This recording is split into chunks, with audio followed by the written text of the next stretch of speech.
Ladies and gentlemen, big terror news.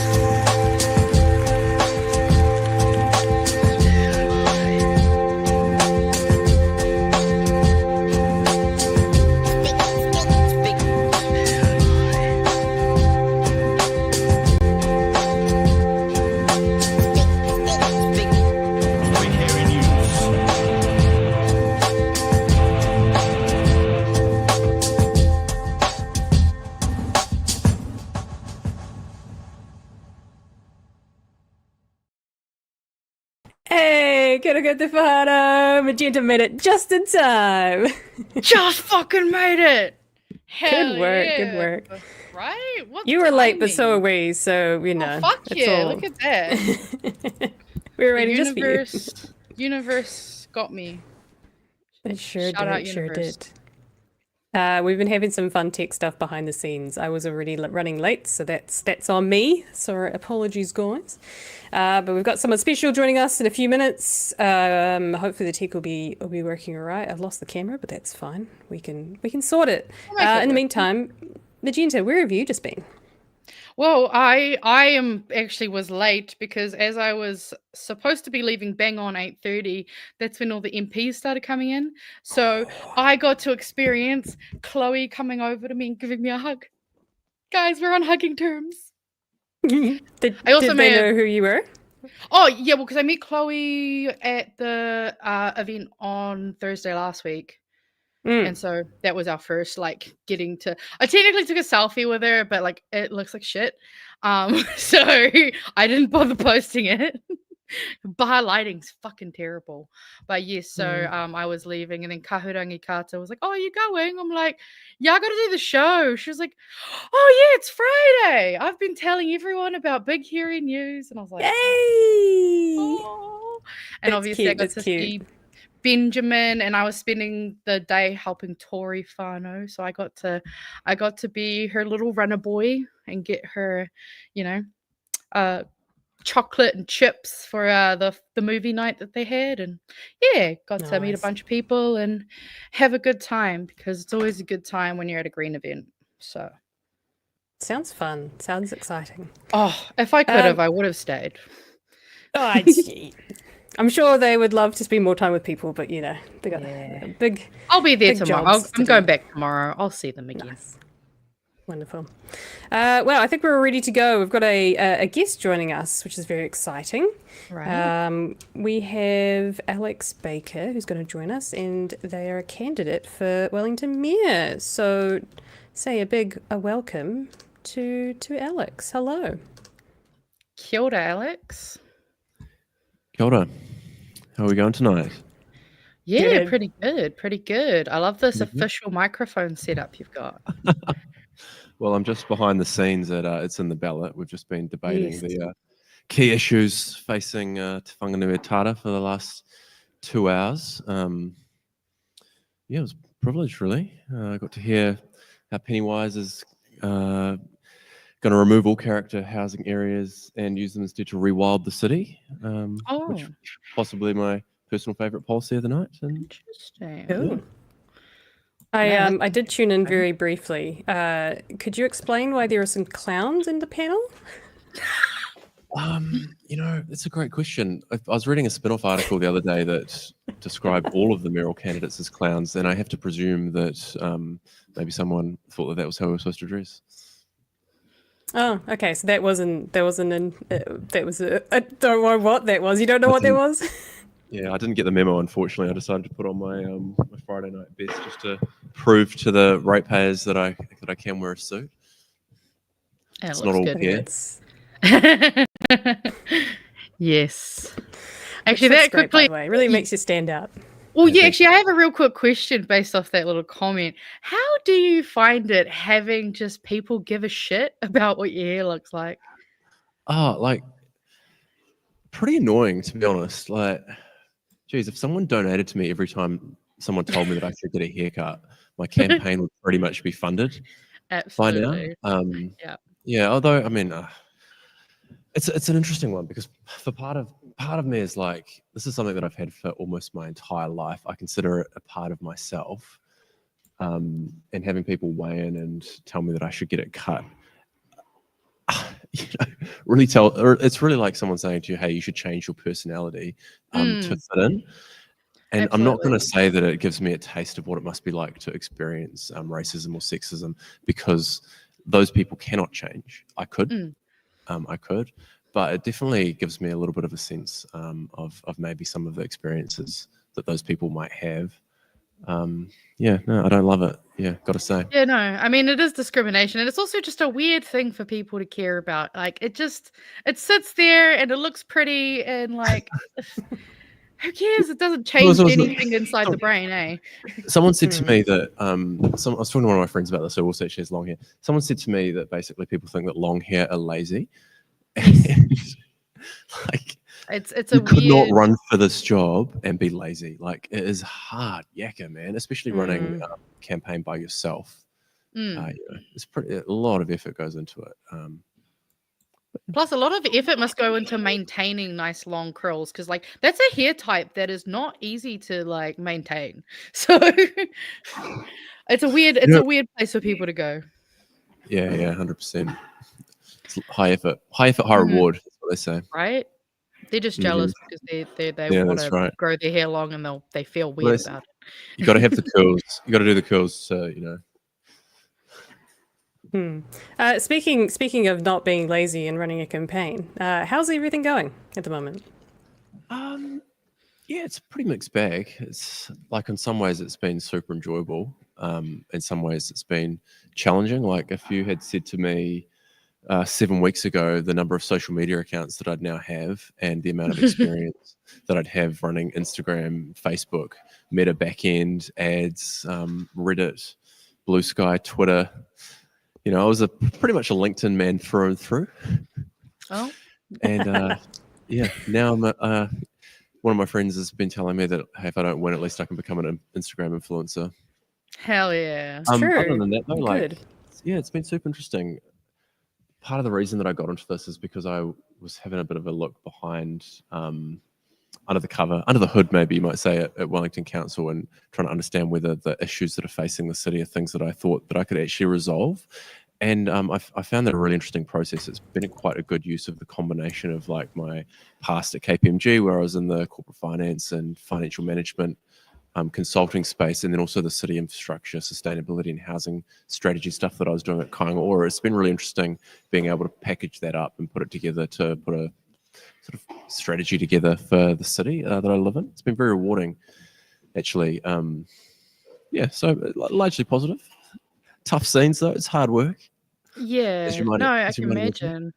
Yeah, and actually, kind of, I guess along those lines, we did actually have one question that someone put through that I thought was quite interesting. Is that kind of, since obviously your background is in KPMG and that financing and those areas, basically this is a question for any councillor or that will get is why do you feel confident about directly running for mayor without having been on the council first?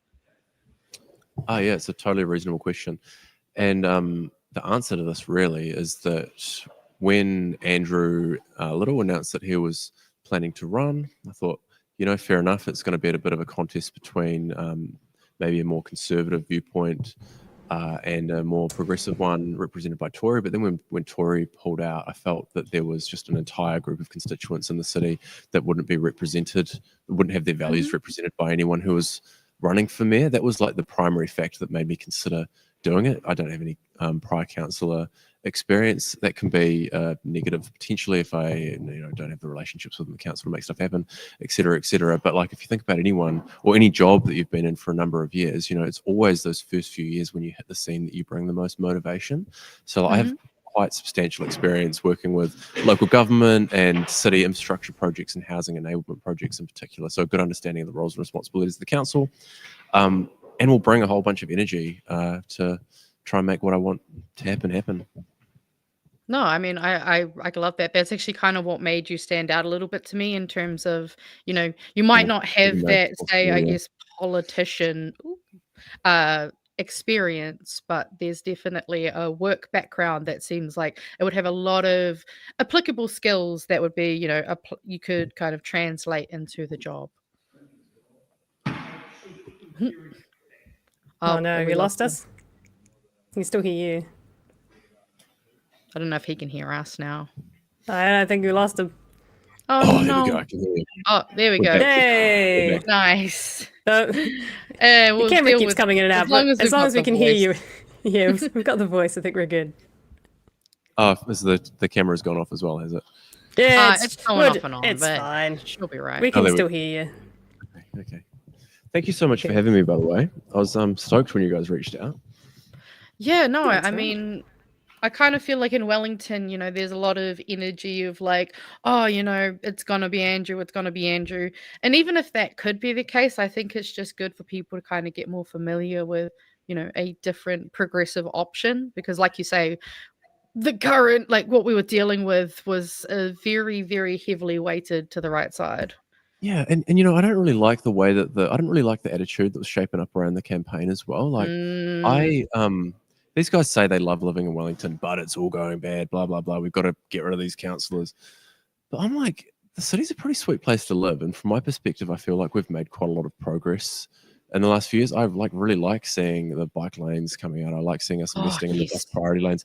I feel proud when I go around town and I see the streets dug up because we're fixing the pipes. Like for me, it feels for once like we're not kicking the can down the road to future generations. Like, yes, it costs money, like as all these things do. The reason that the pressure has come on now is because for so many years the council has continued to not invest in these things and push the costs back to future citizens and future ratepayers. I like want to see the city continue to make progress, but I also understand that we won't be able to make progress unless we become more affordable.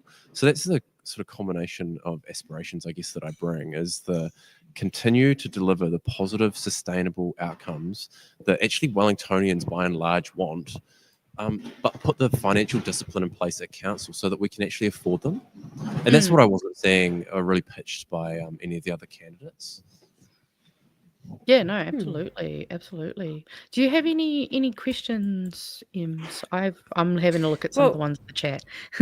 Yeah, go for it. I think that's a good idea. I'm not Wellington based, but obviously I've I think you can the odd have time there, really. general council questions, Well, it is a process that we're all going to have to do. There is one Yes, very question much so. I saw here from Jeff, and it says, do you support using land that golf courses are on being used for more useful and necessary purposes other than playing golf? Which I actually think is a great question. Yeah, I mean, the Wellington Council owns Berrinpool Golf Course and operates it at a loss. Basically, the ratepayer subsidises the golf course facility being available for people to play golf on. I don't know if it's a great use of ratepayers' money, to be honest. Before committing to it being transitioned into land that could be used for housing, I probably would want to know that it's actually feasible. Like what sort of what are the ground conditions like for building on, like how much water infrastructure needs to go in to support the potential housing there, and how much would that water infrastructure cost per unit? Because if it was going to be like, I don't know, $1 million per section and water infrastructure costs required just to make it developable, then the case probably wouldn't be there to do it. But if there's a whole bunch of infrastructure available, transport is obviously running up and down Adelaide Road, and it's not going to be particularly high cost for the council to enable housing there, then I'd be pretty much all for it. Does that make sense? Makes sense. Yeah. Speaking of golf course, is it also a disc golf course? That's the big question. Is it dual purpose? That's a great question. I don't know. Because that's quite common now. Is a lot of the golf courses also have disc golf is like weaved in between it, so it's always fun trying to dodge golf balls and discs at the same time. So just saying, You go. No, I was just saying, like it's a good use of making the most of it, even if it's running at a loss. Yeah. What else? I'm just trying to see question. Other question. Good question. I mean, this is not a question, but this is just from Gary Childs. I'm sure you've probably seen Gary around, old weed suit man.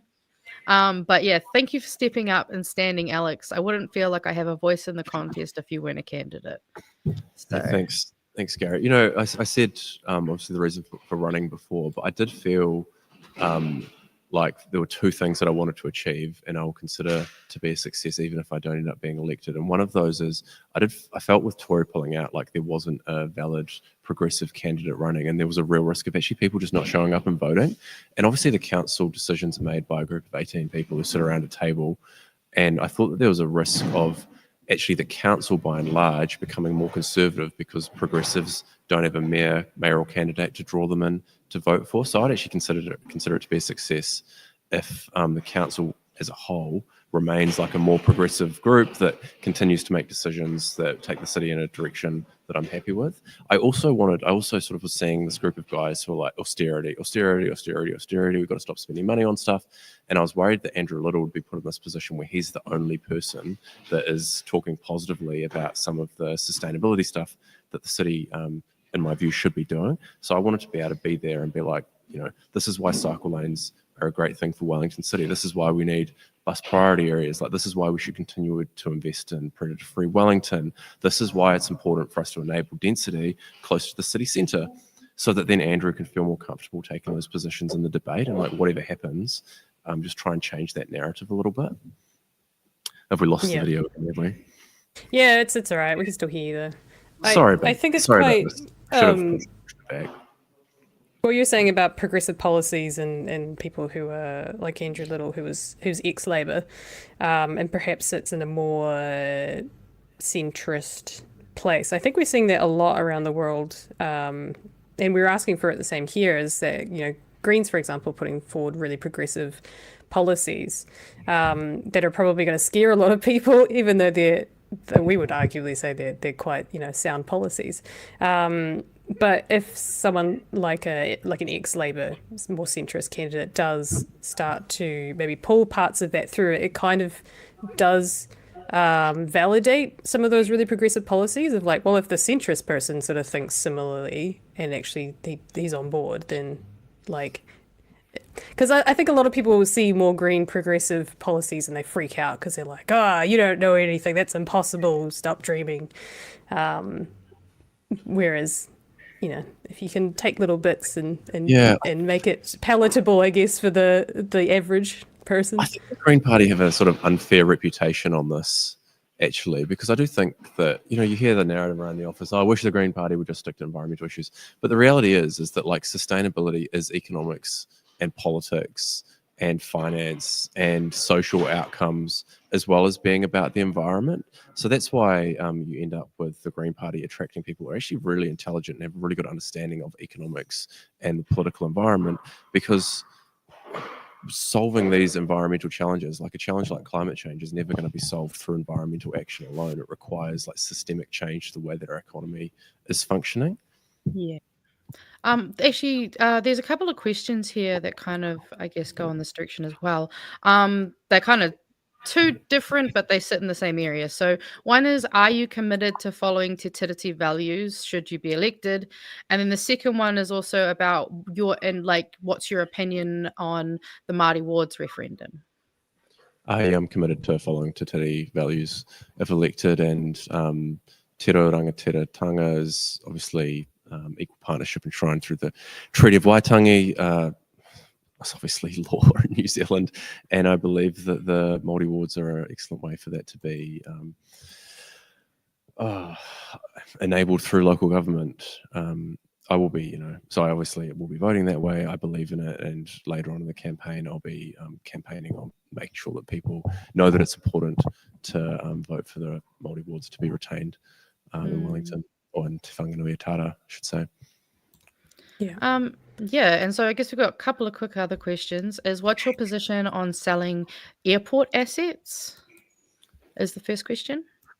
I could go either way on this. The city is in a challenging financial environment, and it does require us to make challenging decisions, and asset sales like the airport are one of those. Yeah, I don't necessarily believe that the airport's a strategic asset to Wellington City, and I don't necessarily believe that it generates the type of financial return that we might expect if we were holding an asset purely for financial reasons. But I also understand that it's something that Wellingtonians hold dear to their hearts. Yeah, so I don't know is the answer to that one. That's I wouldn't totally raise fair. it. I wouldn't raise it probably, but if it was brought to the table again, I'd be seriously considering the pros and cons either way. Yeah, and I suppose if you're actually in the room, you've got a lot more information to work with as well, as opposed to looking at it from the outside, right? Yeah, that's right. Yeah. We got another question. Oh, sorry, Yeah. you go. No, it's all good. I was going to So we've got another question, is that within this political context of governmental overreach when it comes to local government, do you have any ideas in mind how you might be able to mitigate the coalition's attempts to push, like kind of what they're doing to local councils? Because obviously how local government is funded is kind of fundamentally flawed. I mean, yeah, that's a really challenging question, to be honest. As a strategist, yeah. I mean, I think it's about it's demonstrating. fair to say you'd like to think on it too. You don't have to answer. Yeah, no, that's totally cool. I mean, the councils really get a tough deal out of central government, in my opinion. They've continuously had change pushed upon them that has increased the costs of councils, and they increasingly get rules put in place that limit their ability to leverage their balance sheet and now to raise revenue, basically, to do, to deliver the services that they're supposed to. The classic stat that gets rolled out is that local government gets 7% of the total revenue, but owns 40% of the assets, and that's why we find ourselves in such a challenging situation. I think that in order to turn the coalition around on this, it's really going to be about public sentiment, and it's got to be about changing the understanding of the public of the roles and responsibilities of the council, and how council abilities to deliver those functions are actually being constrained by basically by the changes that the coalition government are putting in place. Yeah, I mean, that's a great answer. Is there any other questions, Ems? Oh, are you muted? I think you've muted yourself. Sorry, I muted myself. That's No great. Well worries. done, me. Obviously, you've had probably quite a long night with your town hall meeting of sorts. But is there anything that you would like to say for people that are in Wellington who will be voting in the area? Is there anything that you want to let them know or get across to them? I mean, I can make a little pitch if you like. Go on. I'm running. I'm running for mayor because I want the city to be able to continue to deliver the positive, sustainable outcomes that I believe Wellingtonians want. But I also understand that we need to become more affordable as a city, and believe that I can put the financial discipline in place at council so that we can actually afford those things. I have experience in leadership and financial management and city infrastructure, housing, and climate change management. Those are the key issues that are facing our city. And I believe that we should elect a leader who has experience dealing with those things. Yeah, absolutely. No, and I mean, actually, we had a comment that I saw earlier that says it'd be really great to have a mayor who's really experienced managing financial affairs and a budget, but does also have progressive thinking. And I would agree, because, yeah, it seems like you've got probably more finance experience than our current finance minister in central government. So, yeah. Wellington would be in very good hands, I'm very sure. Oh, thank you. Is there anything that we have quite a active community in politics? Active in politics community. Is there anything that they can do if you're on board with your pitch? Any way that they can help you with your campaign? As you're saying, you're doing it solo, which is a bit crazy. Yeah, running a campaign solo. Man, I didn't actually realize the degree to which political parties wrap infrastructure around their candidates, and how much of a difference that might make to your campaign. until later in the election. But there's a few things. Obviously, I'm running socials, Instagram in particular, or LinkedIn if you're from a more, if you're into that. Whichever one floats your boat, it'd be great if you engage with my content on LinkedIn and Instagram. I am looking for volunteers at some point to do, so you could jump onto my website and sign up if you'd like. But actually, the thing that really keeps me going is just people saying hi, like cycling around town or going around town and just having people yell out like, voting for you, Alex.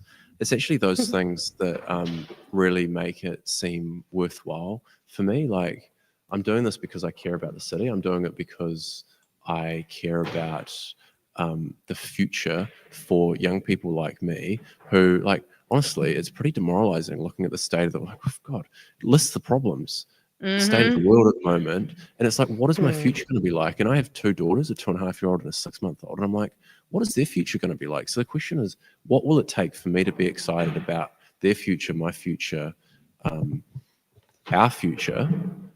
And when I was looking at the people who are running for mayor this election, I just thought none of these people are representing me. None of these people are representing the future that I want.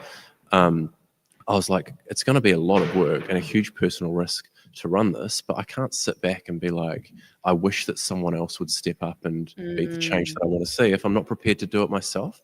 So at the end of the day, that's what got it across the line. Like, how can you expect someone else to do something or to lead out a change when you're not prepared to take that risk? So that's what I did. And it's been tough. It has been tough work, but what makes it, what makes it for me is those people reaching out and showing their support, because it tells me that, I don't know, it's making a difference to someone. Yeah, making it worth it. Because, like you say, and I mean, like, it's awesome because I'll be honest, it seems like from what I know of the current candidates, you're the only one who even has like a positive, family focused type of motivation rather than, just being politicians or Self-interest. Yeah. Your self-interest is in a more wholesome way, as of, making, I mean, there's But a also, degree of like, shout out for actually putting in your, putting your hand in the race and actually doing action, like taking action to kind of try and help to improve your daughters' lives. some of the self-promotion stuff that you got to get into in politics is pretty uncomfortable, man. When you're used to, Oh, no, absolutely. So, I mean, we get recognized just from doing podcast stuff. And I'll be honest, every time I had it tonight, I did not know how to handle it. I was just like, yeah, hi. I guess I should probably promote myself. Or it's not a fun thing to do. Yeah, I think it was Tori's post today was saying that she's one of those millennials that doesn't like to get on the phone. So I'm like, man, I feel that, but I don't know how she does it.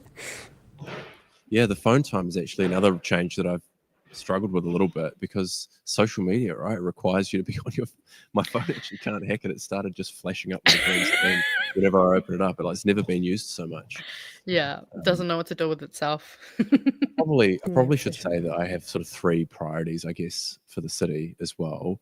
And these are like affordability, jobs, and sustainability. I do really think that we need to focus on things that are going to make our city more affordable. And by that, I mean like more affordable rents, more affordable rates, more affordable transport costs, and more affordable house prices. And there's a few things that I think we need to do to get there. And one of them is actually to grow our population. Growing our population will mean that council management costs are spread across more people, which will allow the cost per person to come down. We need to attract investment as well. Currently, Wellington Council pays for far more infrastructure than other councils do around the country.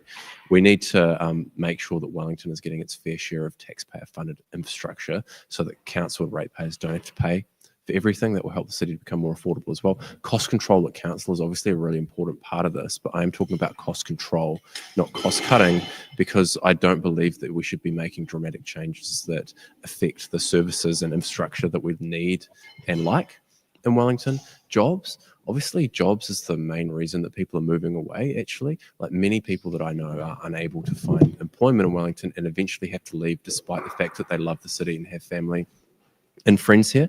And to do that, we actually need to diversify from being like a one-stop shop with government. We need to become a city where businesses can be much more successful and therefore can employ and offer employment, meaningful, well-paid jobs to more people. And that's going to be a big shift.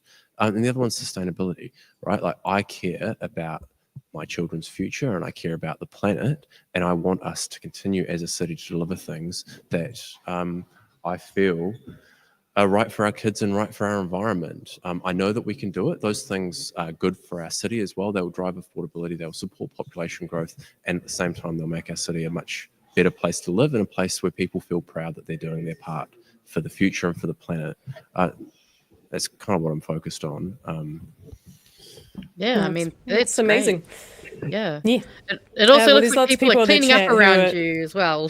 Yeah, that too. I don't want to keep you too long. Yeah. But I just want you to know the chat is I very actually- much on board for you. So yeah, there's lots of good lucks, and they're on board. So that's good to see. Yeah, I'm sure they'll be the ones who will be encouraging them to share, whatever social media posts and all that. So, And you asked what the listeners can do to support me. Here's an interesting stat for you. The last election, if you go and look on the Wellington Council website, you see last election, 70% of 70-year-olds voted in the Wellington election last time around, and only 30% of 30-year-olds did. So, like, next time you're in a room of, I don't know, 26-year-olds, have a look around, and like 7 out of 10 of them probably aren't going to vote. Like, encourage people. It's too late to enroll now. Enrollment's closed, but you can still vote using a special vote. Which isn't as difficult as special vote makes it sound. Encourage them to vote. Make sure people get out there, have their voices heard. If you care about keeping the, if you care about keeping the Māori wards, you should get out there and vote. If you care about sustainability and our city continuing to move forwards, make sure that you're involved to vote and make sure that you do. That's, best way that you can support me is by showing up on the day. Yeah, absolutely. good. I think point. I know who I might be voting for on local election. It's good to see a real candidate in that panel just before, as opposed to some of the clowns that were sitting Did you next watch? to you. But Did you? I popped in very briefly and I went, I do not know what's going on. I don't know if this is the correct thing, but I see Alex, so it must be. Yeah, nice. Well, maybe I will head away because the guys are just about finished packing up. So And it was Yeah, very, yeah. very pick up kind of around them you. to let me use No, the studio. Absolutely. Thanks. Yeah, and we No, appreciate thanks you coming for in. joining us. Yeah. Thank you It's been so a long much. night. Yep, see, you're Oh, getting zoomed out hey, now. now we're getting the Next zoom thing out. we know, you're going to pull your mic Yeah, out. So. Come on, guys. Yeah. Hey, Hey, come look on. at it. Well, Oh, there's more. Come say hello. look, Hey, the there's a whole team. team's there. Look at I that. might better hang on. Can we do a? Oh, yeah, I we was could gonna say, probably make is him there a big one? How do you go Nah. more? Nah. I think if you remove us, though, we could. Just full screen us. However you do that on. That's how we did. Yeah, we did it. We did That's it. what we did. We did it. We just pulled Yeah. ourselves down so We you're just had full to check screen for a second there. ourselves And everyone's saying hi in the chat. So yeah, thank you for joining us on a very busy political night. A lot going on tonight. Absolute pleasure. Thank you so much, and always happy to come on the show. Awesome. Yeah, thanks so much and good luck. Well, Maria, thank you. There we go. Thank you. Oh god. And what a this is fun the time. website. So if anyone wants to go check out the website, you've got alexbakerwellington.nz. So that was fun. Yes. That was fun. nice. I did feel bad keeping him, especially after I didn't realize that he was doing a panel beforehand. So Yeah. It's a yeah, big night. It's nice to see someone running for mayor in Wellington. That's not a loony. I haven't heard that many good things. Apart from Andrew, he's the only one that I know is running, and the other guy. But I don't really see them as which running one? seriously. That's the ones exactly. Raycon? Exactly. Yeah, that guy. Graham Bloxham pulled out, thankfully. So there's at least that. We at least got that. I recommend going and watching on Paul, the other one's channel. It's in the ballot Wellington Mayor panel. that Alex was just on before, and you'll see what I mean about clowns. Yeah, I feel like I'm gonna have to go back and see what the fuck this Yeah, clown I thing was is. really confused because I hovered over it and I'm like, why is there a clown? And then I thought maybe it was like a tactic from like the panel, like the host. And I was like, maybe it's them to get them. But it's like, nope, that was one of the candidates. I love it. Full clown face. So I mean, I guess they think politics is a bit of a joke right now. I guess. I don't know. Hey, whatever gets people voting, right? Maybe, Right? maybe not. I also just realized I have not loaded in my memes because I That's was okay. late. I'll have to start While doing that you now. do that, we should probably say hi, chat. How was Yeah. your week? How was your How are weekend? we? Did you and how did we all How's our do? week been? Yes. How did it do? How do you do? What is it? Youngsters? Kiddos? I can't remember. My brain is not functioning. Yeah, we're gonna have a bit of a shorter show tonight because my brain is not functioning, nor is my body. So it's probably very memes focused to get us through. Yeah, to be but fair, I do got a have lot of some- memes, so we're good. We're good. We're good for memes. But before we get into, I've got some Chloe clips to show you, which is always good, and then one little bit of news that will make Magenta have a foo-foo. Yay! I've I'm already seen sure. so many news articles today that have made me fucking foo-foo. So That's another one. Yep. I tried to focus on the positive, so we've got some Chloe to help us out with that. But before we do that, got to say thank you to our patrons who help support the show and make this all possible and help pay our bills. Thank you everyone who's part of Patreon. And if you'd like to become one of our patrons, you can go to patreon.com/BigHearingNews and become a member. You get sneak peeks even at the on merchandise as well. Some cool stuff that was happening this week. You get if we do pre-recorded interviews, you also get those before everyone else, and a bunch of other cool things like having direct input on the show. Oftentimes Pat will put up some posts and asking patrons what you think about stuff, and that oftentimes influences what we do. The other way you can support us is the bhnshop.nz, which is you can get some merchandise. Our regulars, plus this new one. which we're on the t-shirt. we finally made it. So we can Well, you finally finally point to our made own. Yeah, right. Well, you were also on there. Yeah. No, I mean like you made it. Oh, 'Cause you make right. the art. Yes, I literally made it. And Pat was saying he's got some vinyl that was hot pink that he was testing on, and he's like, I'm going to give you one of these. And I said, that sounds cool. It's hot And then magenta, he's thank you very obviously- much. That is hot magenta. It's very true. Right? I think you'd look amazing in it as well. But there's a limited run of those if anyone's interested in a pink. One of a limited edition, one of a kind. Well, not maybe not one of a kind, but And all our Yeah. fun stickers. and all of our fun stickers, obviously. Stickers are a great way to spread the word. Put them on your car. Find legal Or, I places don't know, to just like put them on spread them around. like Or a a notebook. notebook or a laptop or I don't Plenty know, of the forehead of your child. I don't know. Do whatever you want with it. all of that fun stuff. Yes. Yeah. All right. Memes? Shall we do some memes to Well, we've got the memes for the weekend week? memes first. Since this is just like you asked for it, so I'm doing it.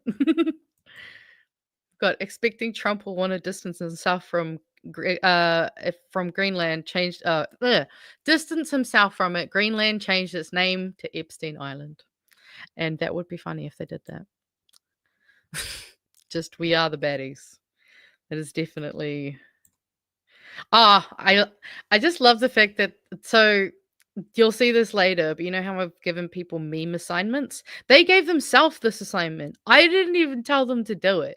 They just started doing it, and it's great. You'll see more of that later.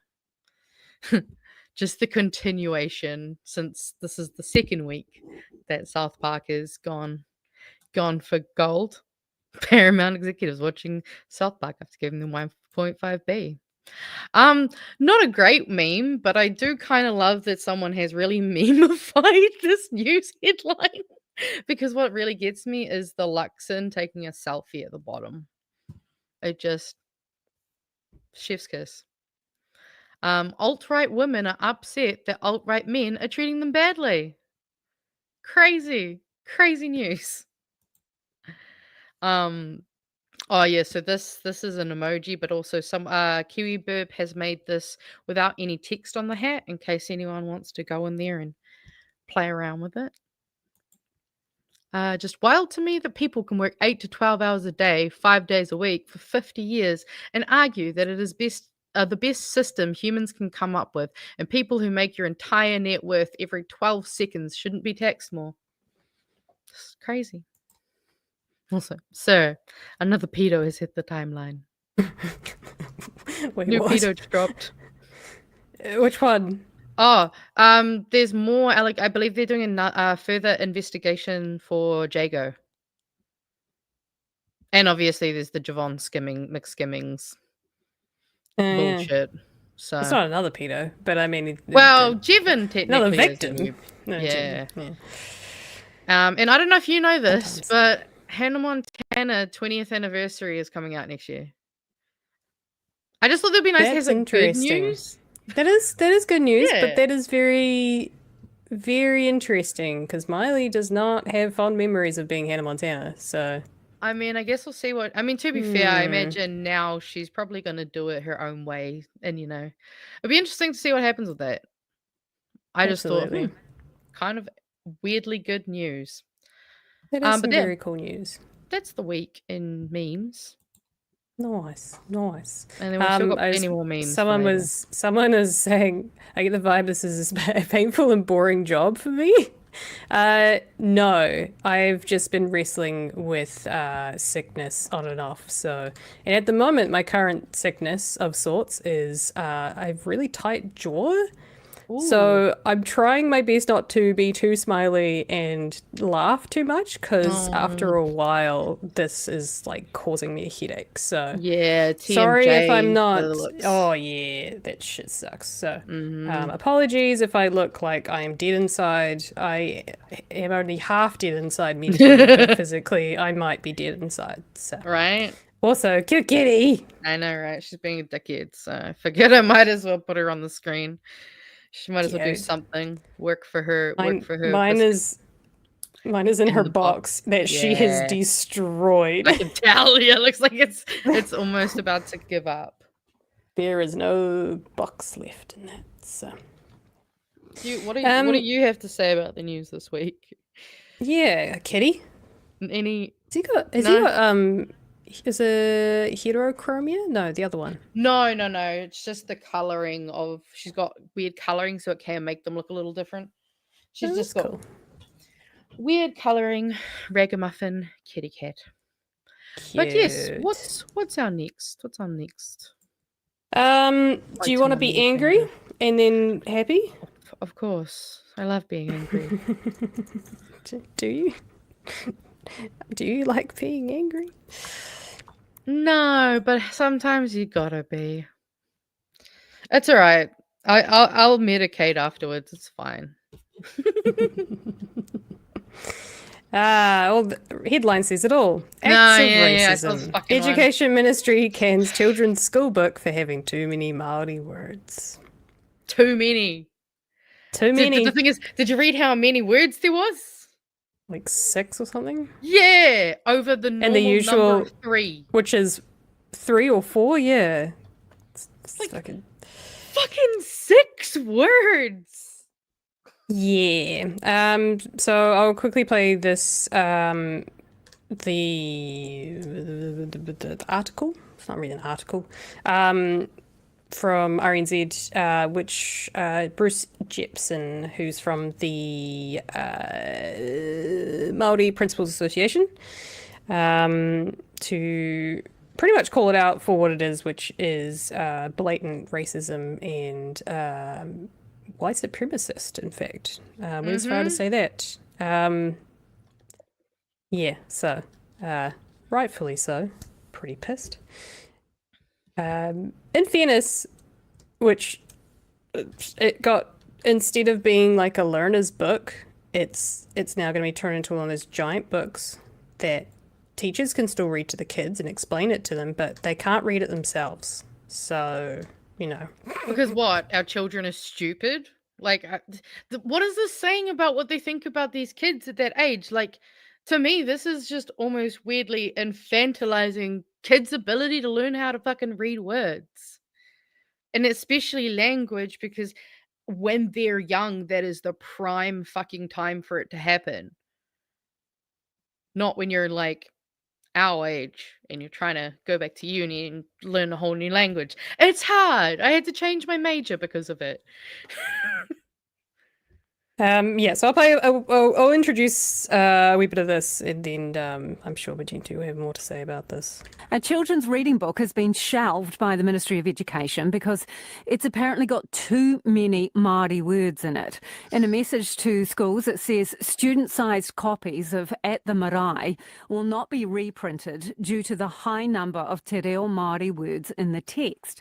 The Ministry of Education says Māori vowel sounds are different to English ones, and that makes the book less appropriate for students to practice decoding words using the phonetic method they have been taught. The book that tells the story of a marae visit has 6 te reo Māori words in it, not including characters' names, words like karakia and hongi. The ministry says it will still print big copies of the book that can be read with students or to students by teachers.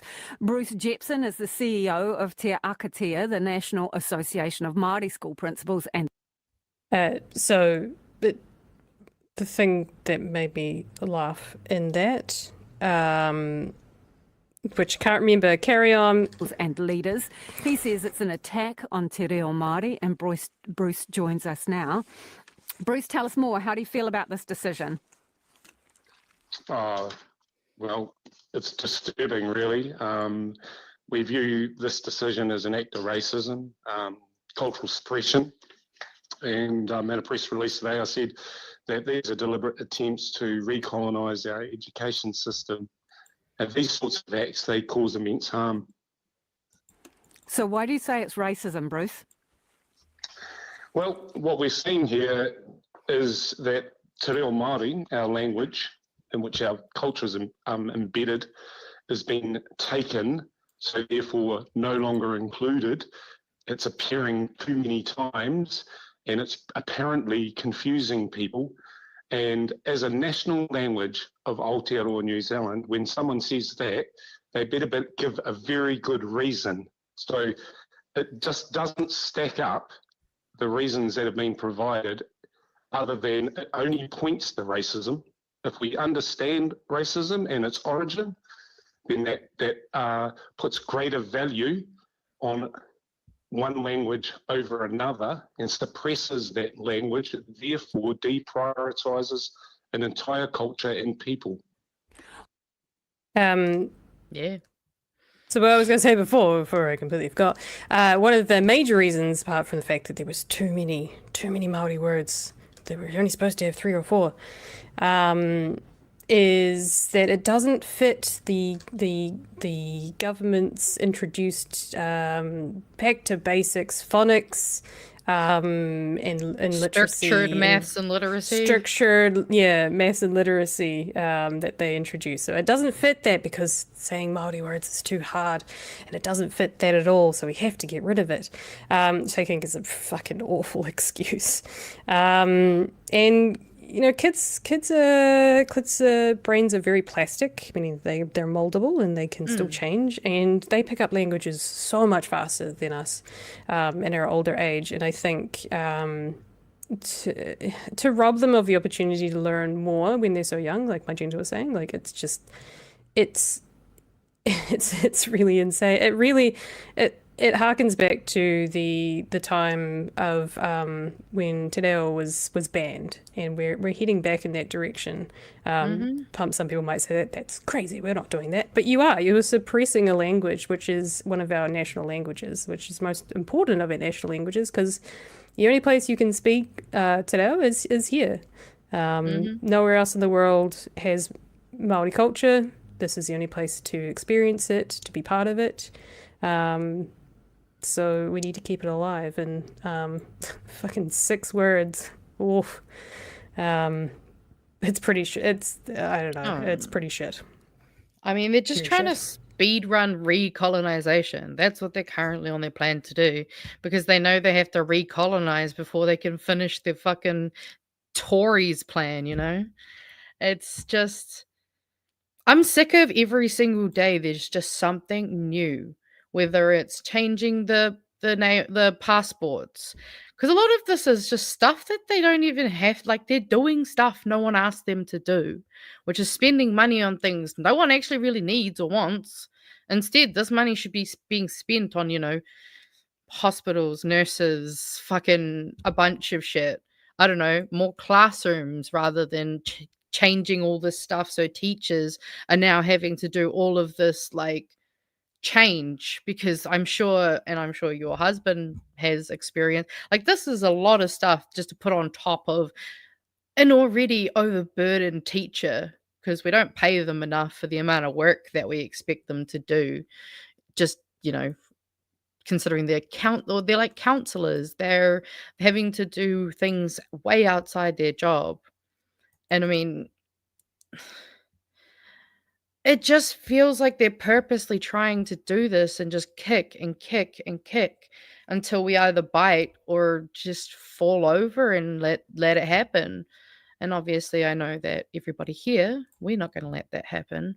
But this is all just part of the plan to exhaust us, to, you know, and also to make Māori feel terrible about who they are, because guess what? People have finally actually been able to really like feel proud of their ancestry. And like, I know there's so many, especially fair-skinned Māori, who are going through, you know, a decolonizing and reconnection to their whakapapa journey, because we've been cut off from it. It's, you know, like you said, like kids should be learning these different words when they're young, because then it'll be like, and I'm pretty sure I didn't read all the words, but I'm pretty sure they're all words that we all pretty much fucking use anyway. And it's just unnecessary. Examples: karakia, kai, whare nui, koro, hongi. These are words that even I know, guys. Just saying. And I grew up in the South. I think that's generally it. Karanga.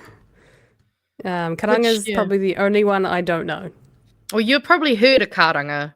You know, when you hear the when women do the karanga on the marae and they sound like they're crying. Yeah, that one.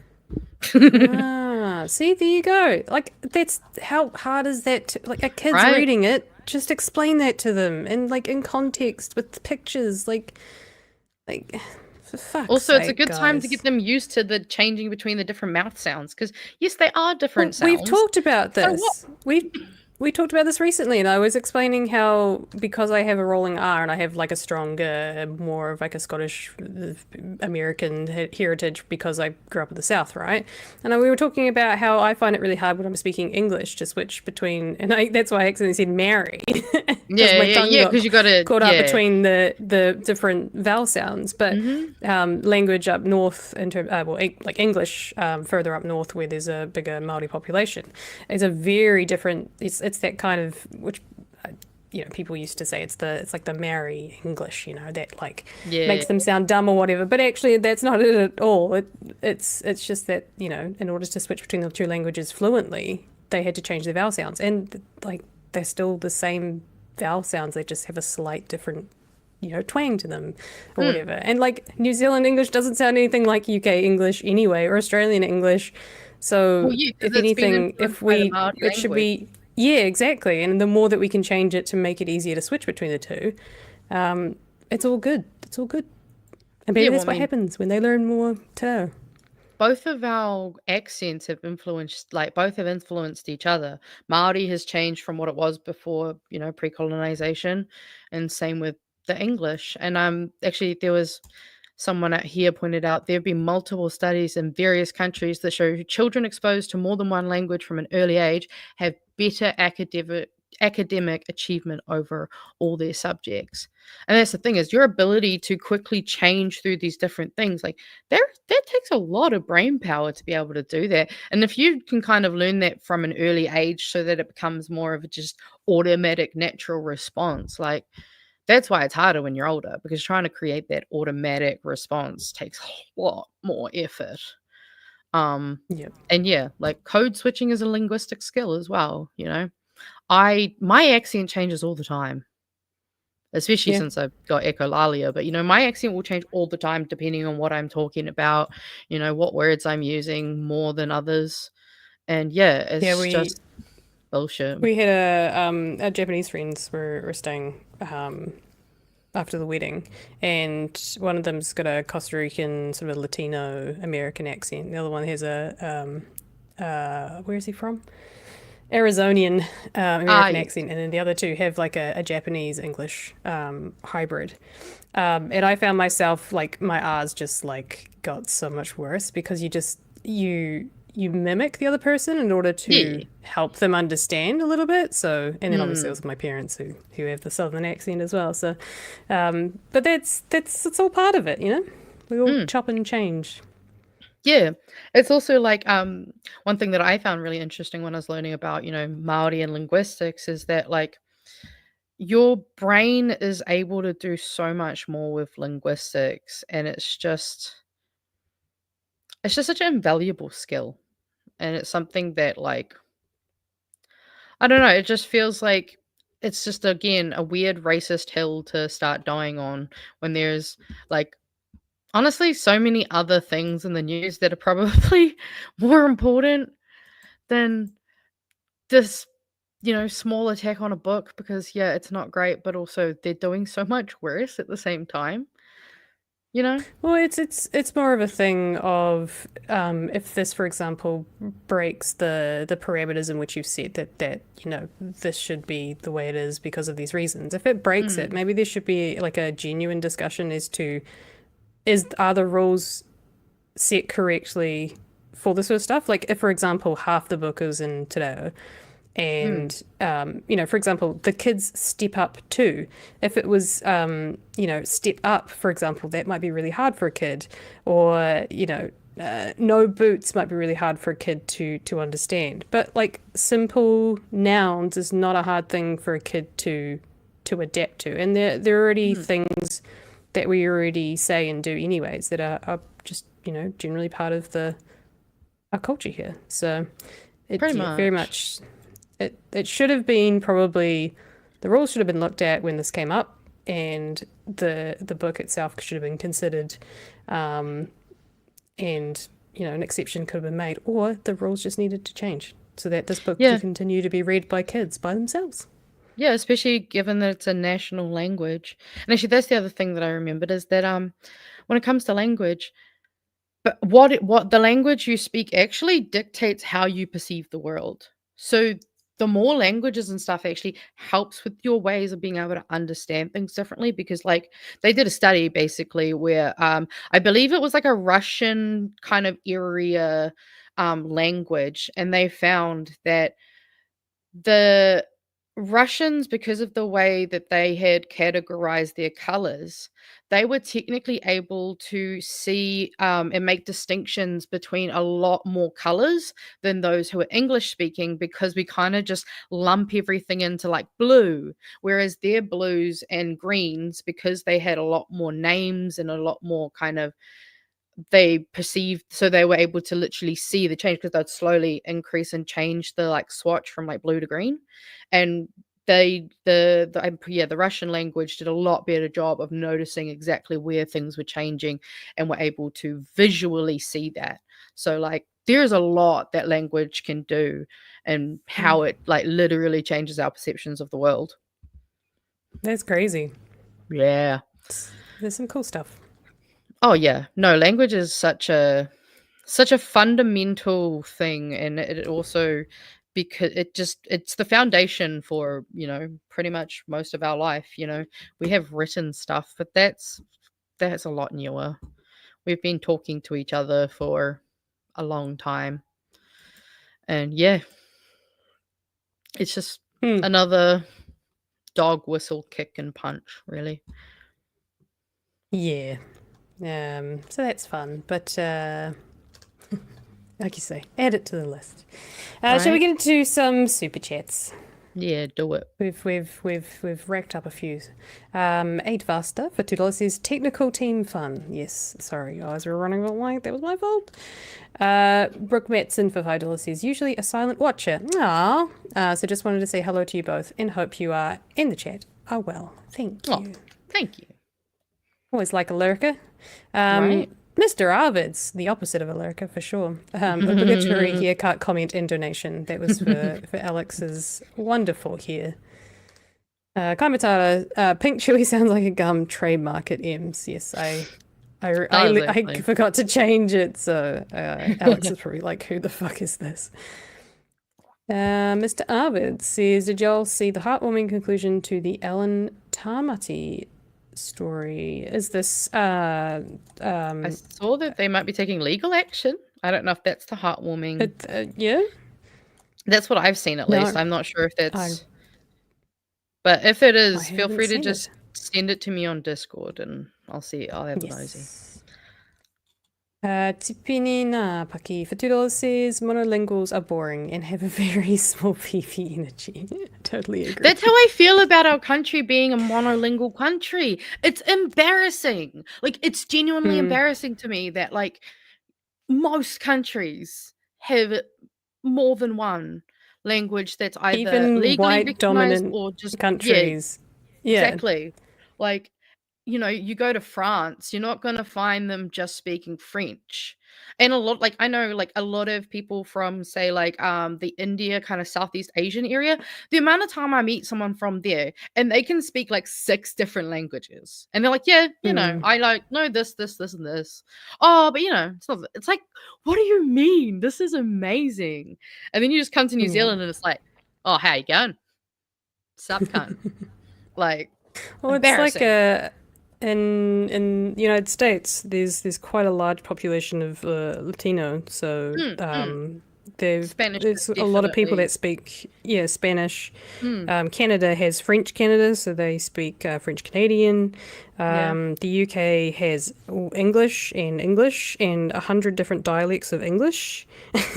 They also have Gaelic in those areas, obviously, as well, because you've got like Welsh, Gaelic. Well, I mean, I suppose Yeah. that's the UK. Each of the General UK, area, Wales, have their own as well. But England heaps, specifically just has English, but they do have different dialects.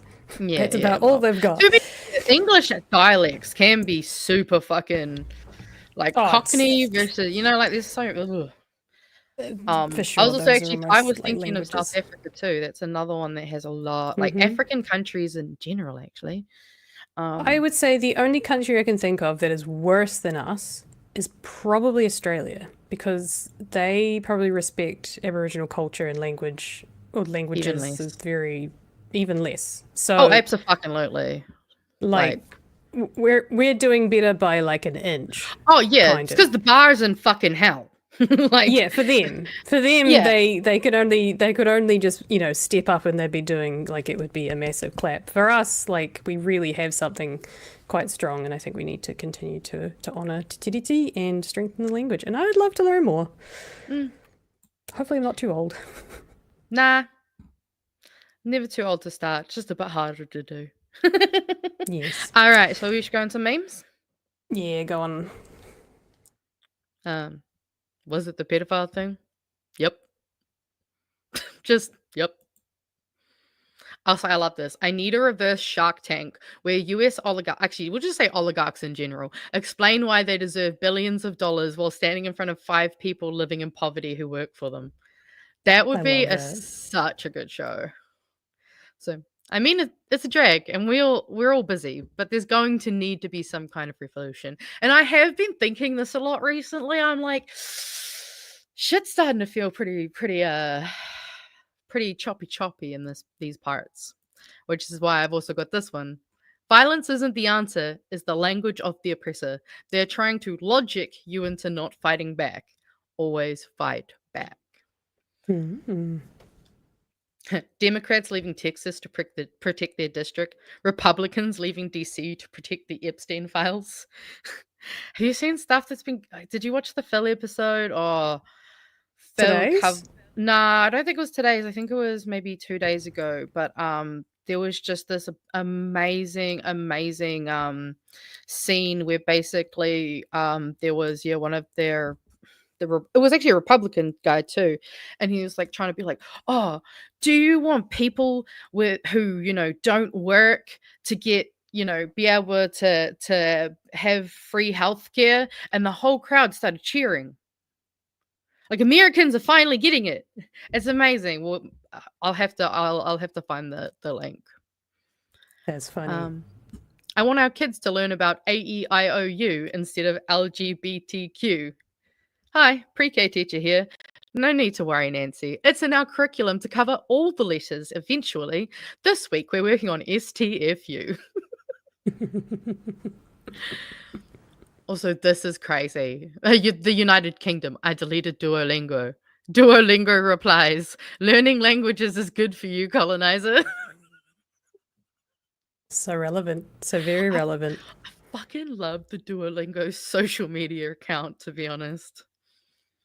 No thank you. We don't want any more visitors, well-wishers, or distant relations. And what about poorly written pseudo-intellectual propaganda for asocial teenage boys? Ayn Randolph, old Atlas playbook lady, for those who don't know who she is. Yeah, I saw this on Facebook. With no other achievements to celebrate, David Seymour resorts to opening a shed. Before smooth filter and There you after go, check smooth something. filter. Yes. I'll be back in a second. I just need to double check something. Oh no. Hey guys, look. M's left right as we got to the community memes. Hold up. Actually, you know what? I'll show you the community memes. Because we have 4 new emojis in the Discord. And actually, one of the new emojis only got added last minute. That's the Luxon head there. So we've got the, I think I've called it Krusty Don, which is this Don Brash one. We've got Ryan Cringe. I think I called this Dumb Fuck Luxon or something. No, or is it Dumb Fuck David? Either way, if you want to be able to use these fun emojis, come hang out with us in the Discord. The link is on our website, and hopefully in the chat when our moderator puts it in there. So just do it, Winston. Come on, man, please. Also, someone this was originally had different pictures on it, and one of our people have gone through and edited it to show you the scale from David Seymour to fucking Winnie P, with taxes are good in the middle. I like this one. Obviously, people have been having fun with the old billboard too. Everyone deserves representation. Vote yes for Māori wards. Also, apparently, I didn't realize, but apparently his hand signature used to be on the $1 note. So yeah, fond memories of the $1 note back when it could actually buy something, but now it's as irrelevant as its issuer. Wow. Yeah. He old as fuck, man. Oh, he old as fuck. My mana doesn't exist. I'm an irrelevant white male Atlas shill. Vote no to Act 2026. This guy could have gone off into the night of obscurity, and instead he decided to rear his ugly head as a racist. Like, oh no, fuck he's off, always dude. been a racist. Yeah, I remember him like being he was being erased with history, and just like go off and enjoy your retirement package and fuck off. Yeah. Like, why are you meddling in our democracy? Just maybe he needs like more now you're front page news because you're a dickhead, in my opinion, in everyone else's opinion. Oh yeah, no, it's almost like he just wants the attention. Also, Even this if was it's- based off of Pat and Chewie. saying that Ruth Richardson was Ruth Richardson in drag. So they've gone and made this beautiful Ruthzilla Queen of Austerity, which I do like the way they've changed the name. Chef's kiss. Nice. I'm not a racist. I'm just picking off the minorities first. And we'll leave it there. We'll save some more for later. Love it. Well, our next one, which I'm very excited about, is we had Chloe on doing a few interviews this week. Two, in fact. She sat down for Mata with Mihingarangi Forbes, which was a great little interview.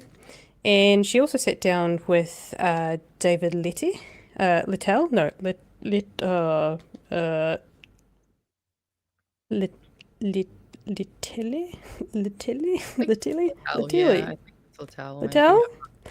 I feel like it's Letele, who's a fantastic guy as well. But it was a very, very authentic interview, which was really nice. I always like seeing Chloe just being herself, which she always is, but it was nice. They talked about mental health, and I guess it was just a bit more authentic, and it was about her personally as opposed to, politically, in which the interview with Mihi was.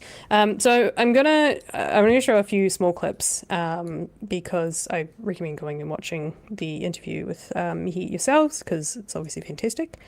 But there is something that really was really interesting, because it's something that we've discussed many a times, or at least I have a theory, and this is me being very optimistic and coping, that there are people in National who are of sound mind and may in fact be holding back their opinions and thoughts because of the current leadership and the current leanings of the party. Probably just a shit party at the moment. And Chloe has kind of confirmed that for me. So she's talking about her biscuit tin bill, which is crazy that this has to be a biscuit tin bill, in putting sanctions against Israel for because of what's happening in Gaza. And she talks about how it's a conscience vote, I think it is, where it's individuals vote, not party. So yeah, have a listen and tell me what you think. All we need is 6 of 68 government MPs to get it onto the floor of the House. And have you spoken to 6, and are they willing? Wait, not that one. Yes. Hold, please. Yes, that one. Or maybe it is that one. We obviously have the support of the Greens, of Te Pāti Māori, and of Labour. All we need is 6 of 68 government MPs to get it onto the floor of the House. And have you spoken to 6, and are they willing? I've spoken to a number of National MPs in particular. And what are they telling you privately? They're telling me, and look, I'll be crystal clear about this, they're telling me that they're terrified about the future of their career, because the indication that they've got from their leadership is that if they were to stick their neck out and do the right thing here, then they would be losing their place on the pecking order. And my question that I've put back to all of them is, what the hell is the point of your job? Got him. I mean, there's no other way to say it. Is but also this part, when I watched this part, it made me actually wonder. She said from the leaders, I don't feel like Luxon is the kind of guy who would be intimidating. So I'm wondering who's the one that's doing the insinuating and kind of.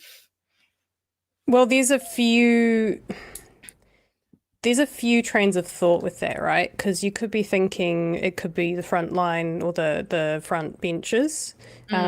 Possibly could be that. It could be the threat from their coalition partners and making sure that there's a cohesion between them and making them all look good. So they're kind of just following along with whatever it is. I don't know. For example, it might be Luxon who's not enforcing it, but perhaps the other two are sort of, keeping strings on them, right? To say, hey, this is what we want. Don't go against it or we're going to fuck up your government. which is kind of a stupid threat because they're minor parties anyway. But he's also a shit leader, so he probably is falling for it, as he has done for the last 18 months. We've got people saying it'll be Crusher, which... It could be. It could be. But there's also the thought that perhaps it's from the donors and the National Party president, like that side of things. It could be coming from there, and they might be pressured from donors, is another thing I'm speculating here. But like I've said for a while that I do honestly believe that there are national MPs who have been there for a long time who entered the National Party when it was Key's National Party, which, you know, we still disagree with, but it was a completely, like a lot of people said, this is not your John Key's National Party anymore. This is a completely different party. It's the Atlas Network's National Party. Whether that's because Luxon is a jellyfish and he's getting steamrolled by, you know, the fuckwit that is Nintendo DS and a very old man who won't put on a fucking high-vis vest for some reason. Don't ask. That was the weirdest video I've ever seen. Well, so you know how I'm going to be doing that tier list for fashion with the MPs? Oh, nice. I could not find a fucking picture of Winston that wasn't in a suit. It was really hard, especially for more recent. Like, I'm not really going to use like old pictures, but my God, it was hard to find him in in anything that wasn't kind of basically a suit. Interesting. Yeah. Maybe. Was it? Wild. But I'd love to know who Chloe's talking about here, and I think she's got integrity and she won't say. I think that's very good of her, but she is definitely saying that there are people, and she's calling them out, and I rightfully so. Like, great point. Why are you in this job if it's not for doing the right thing for the people? Absolutely. There's a small bit that I've noted here that we'll just listen to, and then she goes into a little bit more detail about working across the aisle, or at least attempting to. So you're saying that MPs on the right who feel really concerned about what's happening in Palestine and Gaza are too afraid to vote for your bill because of their positions? I'm telling What's you the point of a conscious bill? Well, that's the point that I've made to them is, you know, they're all aware of the fact that we currently operate inside one of the most whipped parliaments in the Western world. But at this point in time in our political history, where it appears as though there are no rules, surely now more than ever, standing on the side of human rights and peace and justice and upholding what is supposed to be the international rules-based order, well, that should mean something. Thanks for putting me on the screen, but I was looking at a different tab. Sorry, guys. That's what you could hear it. That's all that matters. You could hear it. You could hear. I guess the people want to see Chloe's face, and I can't blame them on that one. You know, and Mihi's looking amazing with the necklace and the jumper and the green. Right? That's all on point. Color coordinated. Yeah, so she's got a little bit more to say about this, and I don't know. I just my little conspiracy theorist and coping brain is going, come on, there's got to be some good guys in there. There's got to be some good guys. Sure. Oh yeah, I mean, I'm sure there's at least one or two. Come on, Tama, cross the aisle. Nah, that wasn't what I was thinking. Have a backbone. Of the 68, do you feel this way? Or how many have you spoken to? I've spoken to enough. But as to how many feel that way in the broader caucus, I think that particularly those who are in safe seats don't necessarily feel as compelled to reach across the aisle and to speak to me. Although, actually, that said, yeah, there are a number whose consciences are twinging. Maybe Erica Stanford does have some kind of conscience. I don't know. She's one of the only ones I could think of that could maybe. Well, there was that story that came out today where she was trying to work with the Labour's spokesperson for education. I take everything that this government is doing with a grain of salt. So whether or not it's 100% true or there's something missing, I benefit of the doubt, I kind of see it as a Labour was in the wrong and they should have worked. They were given the opportunity to work across the aisle, whether it was in good faith or it was not what we've heard before, which is we're going to do this, are you going to support it, as opposed to let's work together. But, I've said for a while, Erica's, you love to hate her. You hate to love her? I think it's probably more so I hate to love her. But maybe it's more so I hate to tolerate her. Yeah, I think love is a strong word. Love is definitely a strong word. But, tolerate... I can definitely tolerate her. Like she from the people that the connections I have with and the knowledge that I have, because my mum was a teacher for, I don't know, most of her life, the entirety of my life. I know the education system quite well and sort of the back end of it, like being a teacher and the principal and the marking and the management and all those sorts of things. And then obviously with my husband being in the education field as well, that not everything that she's done has been bad. And a lot of people actually appreciate a lot of the things that she's come out with.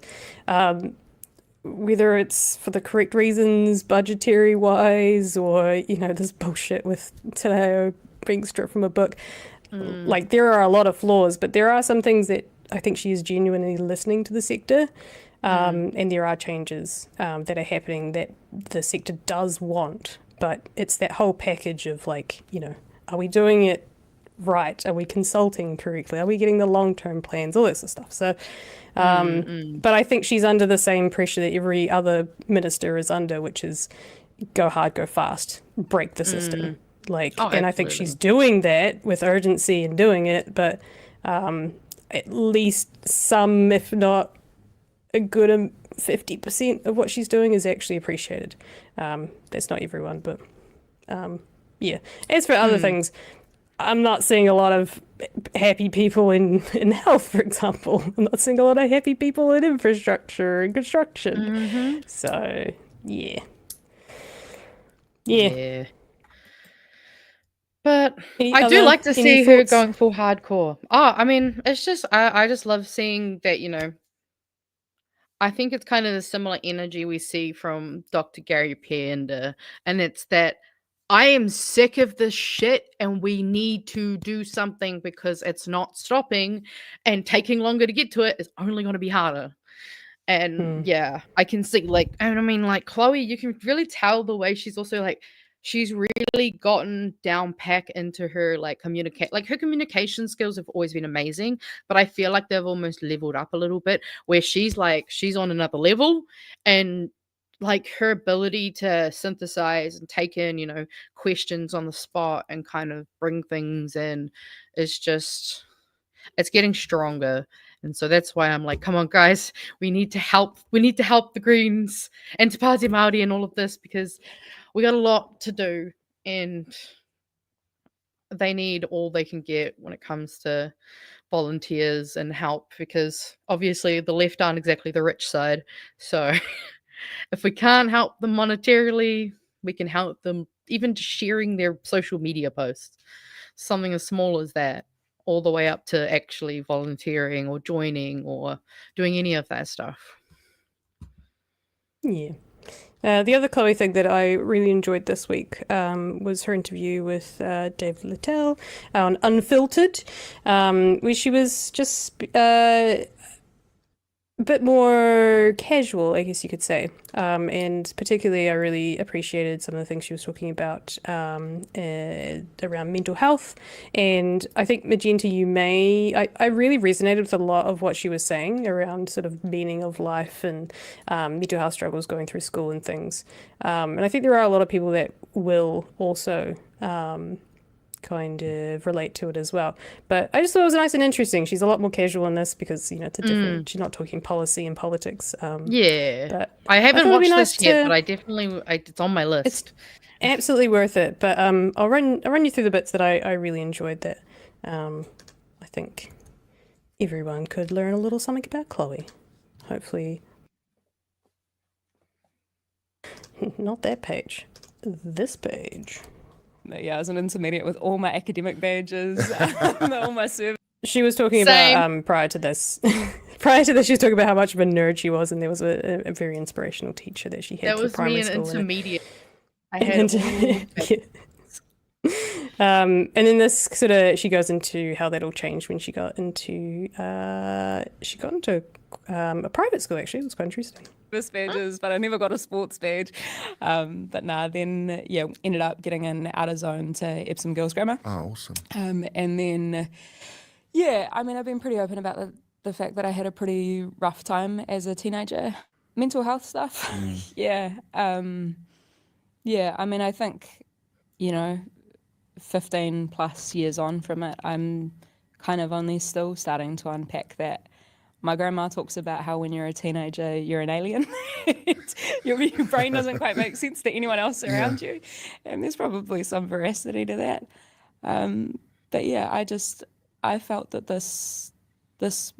I didn't feel like I belonged. And I was quite sad about that, so I think the word they use for that is depression. And it's actually been pretty significant. I am 31 now. When I turned 27, which was kind of 10 years on from being in a really, really dark place and maybe not having survived that, I had this really crazy realization that we've actually got quite a lot of time in this life. I'd always lived very immediately about what was right in front of me. And at kind of 27, I was like, holy moly, you're telling me that we have potentially decades and decades and so many different versions of ourselves and so many more experiences to have. And that's a really beautiful realization. Yeah. We just finished. Yeah. Surprisingly, that's I don't know if it's an age thing in terms of like those particular ages, but when I was going through my early 20s, I was very much like, I've got till 25 to do all these big, amazing things. I never imagined myself any older than 25. It's a weird thing, and I didn't put any money into my Kiwi saver, even though I was working, because I didn't really see the point. I wasn't really like, when am I ever going to own a house? Like, I can barely afford to live. Like, I'd rather use that money to go and travel and do fun things. I kind of regret it now because I'm trying to save for a house, and it's just getting worse. But at the time, I was done. Yeah. But because my headspace was just like, I'm like same as Chloe. Like, I'm gonna die, so I might as well, live it up. But then she came to the realization at 27, which I was about the same age as me, but I'm not gonna die. I actually want to continue living this life, and I do have to live it. No, and absolutely. I do want to live it. So, might as well make the most of it. And she talks in the next clip, I'll show as well. She does talk about specifically, other things. Going deeper into that philosophy of sorts. But anything to add to that? Yeah, well, I mean, like, obviously, I had a similar thing as well, My mental health through my teens and early 20s was absolutely dog shit. And I think a lot of us were very suicidal teenagers. I'm just going to say it. A lot of us wanted to kill ourselves and cut ourselves a lot. And when you do that for years and years and years, I remember at one point, maybe when I was in my early 20s, I couldn't imagine a world where I didn't cut myself. Like, that to me, if I ever saw my arms without some kind of cut on it, it felt alien to me. So when you think like that and when those things happen, of course you're not going to be thinking about the future. If anything, you're thinking about how hard it is to survive right now, let alone actually live a life later on. Or plan for a future. Yeah. And then I probably wasn't until the last few years where I was finally just like, actually, fuck, I'm going to be around here for a while, and this government's not going to give me a pension probably. So fuck, I better figure out what the fuck I'm going to do with this shit. And I mean, funnily enough, what I've been working on with my therapist is about learning to live your values. And that's why, like, recently things have been a lot better for me, because between BHN and the green stuff and like my own personal life, I'm finally starting to live those values. But it's hard to get to that position when you've got a lot of trauma, basically, that you have to start going through and dealing with and processing, and kind of actually learning. I didn't get diagnosed with autism until I was basically last year, so I was almost 30. Like, when you go your entire life not knowing why your brain is really like, you can tell you're different from everyone else, but then when you try to say that to people, they go, nah, you're just like us. But they don't actually treat you like that. And so when you finally learn those things, it's like, oh my God, like, still now, like, there's so many things that I'm finally learning to unpack and go, oh shit, I was actually really like conditioned out of my autism as a child, and that's a lot of my problem. Like, there's heaps of things like that. And once you start to kind of get past that, like, it's a lot easier now to go, okay, fuck, I want to be around a while, and what do I want that to look like, and trying to make it. And like, that's why I love, all of like this community that we're building, that when you don't feel like you belong, but then you find a community like this where you're like, whoa, okay, these are my people. You always hear, oh, find your people. And when you're alone for a while, that can be hard because you don't think your people exist. But that's why I like things like this and, the greens and all those types of things, because like, having a sense of purpose in life is really important for humans.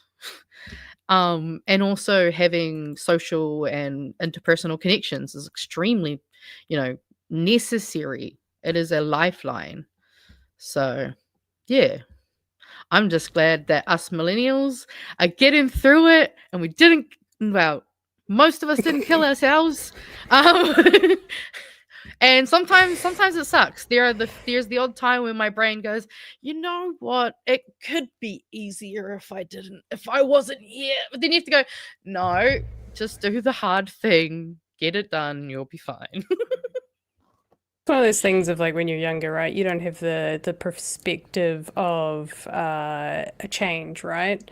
Whereas when you're older, you've experienced the ups and downs and the backwards and forwards, that you go, you know what, shit sucks right now, but I do know that there are times that I don't feel shit about the world.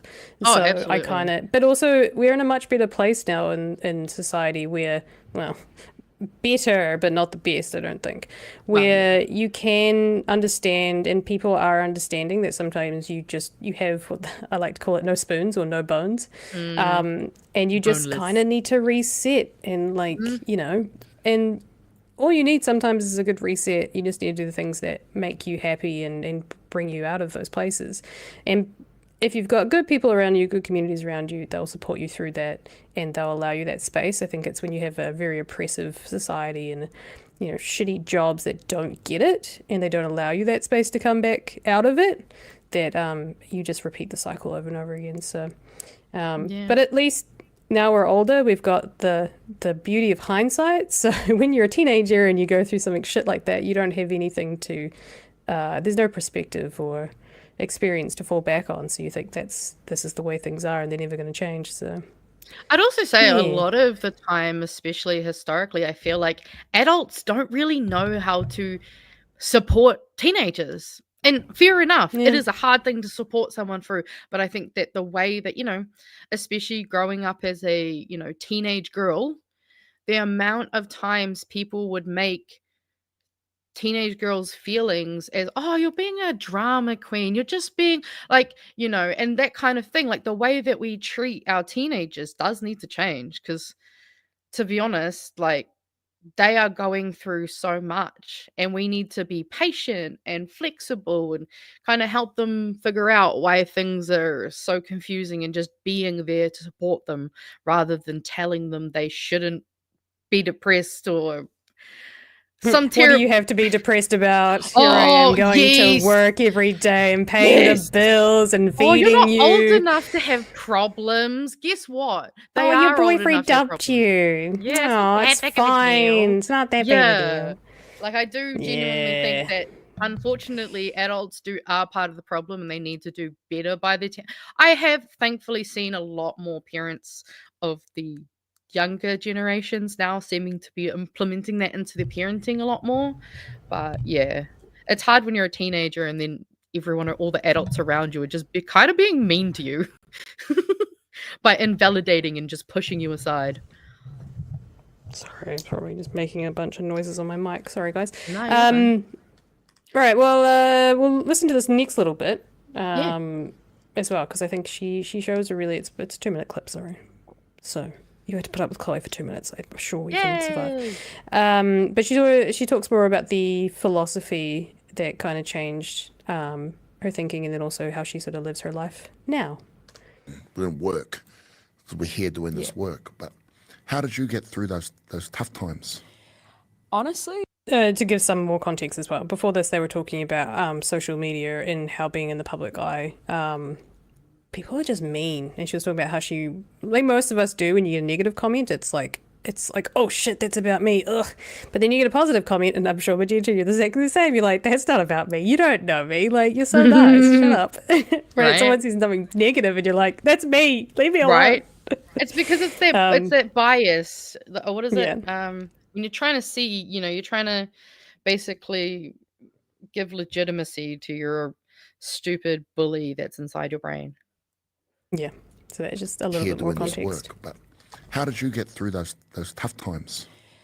honestly, I think in a lot of ways there was this really perverse simplicity, particularly when I was around 17, where I was like, I need to leave home, I need to leave school, I need to completely change my life. And kind of the worst that can happen is that I'm not here anymore, right? So potentially there's all upside. If this doesn't work out, then I could not be here anymore. Want to add all of the trigger warnings and all of the other things to that. But yeah, there was just, I think, this very bizarre sense of simplicity that you just keep swimming, keep swimming. And if you don't, then who knows what's going to happen. And out of that process of continuing to just keep swimming and to just try and move on to the next thing, I was really lucky to find people who were committed to making the world a better place in ways big and small.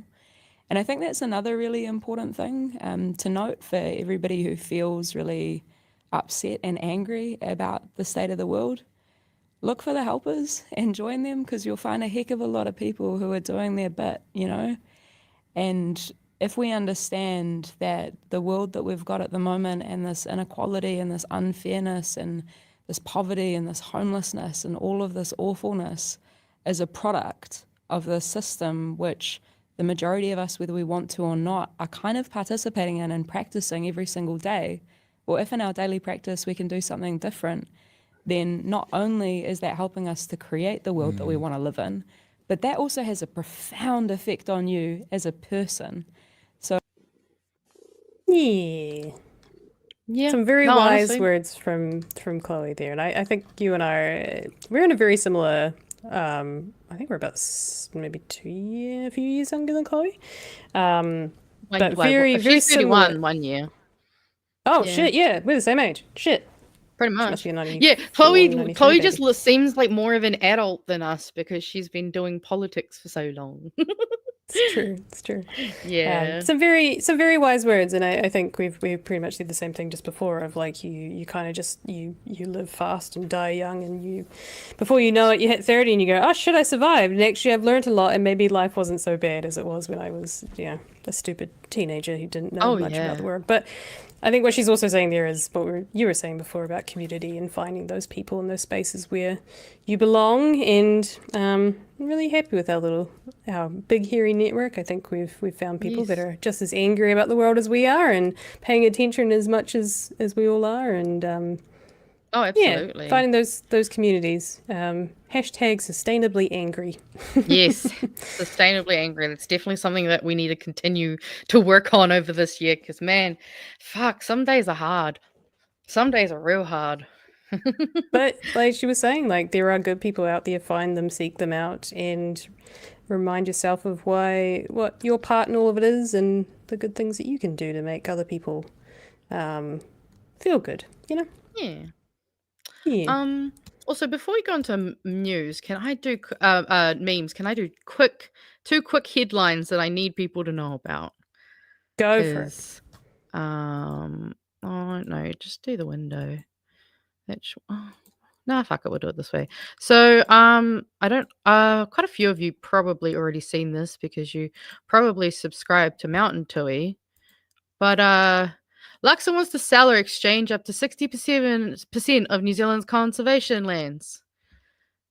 Yeah, so that's real cool. Obviously, Mountain Tui has gone to a big in-depth thing, but yeah, here's the kind of thing is that National want to open up 2/3 of our entire conservation estate for sale / commercialization and exchange, and at the same time they're in the process of eliminating substantive protections from foreigners and corporations snapping up our land and assets.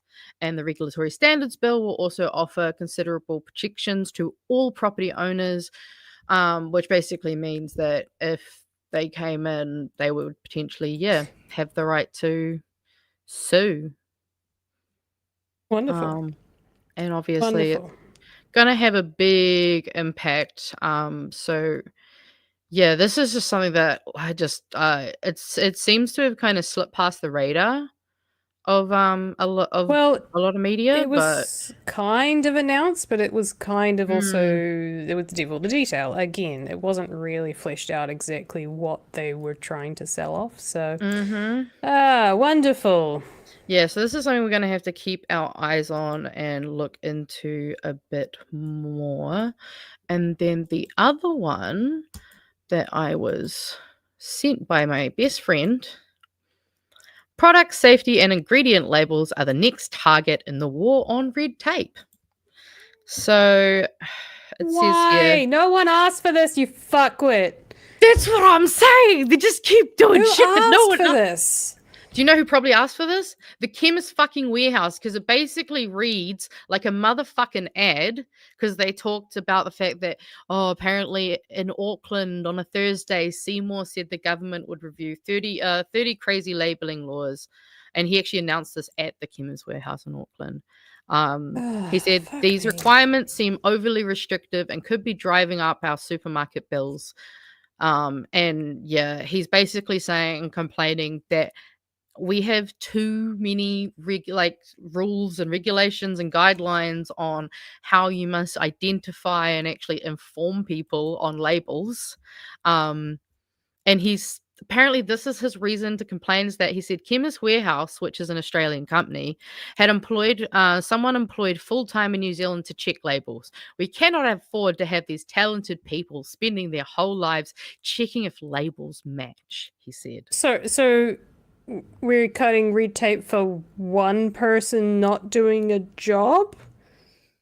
Yeah, it's a weird angle to try and also the weird having these talented people living their whole lives as if someone who does that job someone may enjoy that job, and I'm sure it's not as simple as they check a label matches. Like, there's a lot more to a job than just, it's like, you could literally simplify just about every fucking job down to a one-word sentence. For example, my favorite was, I draw pictures for a living.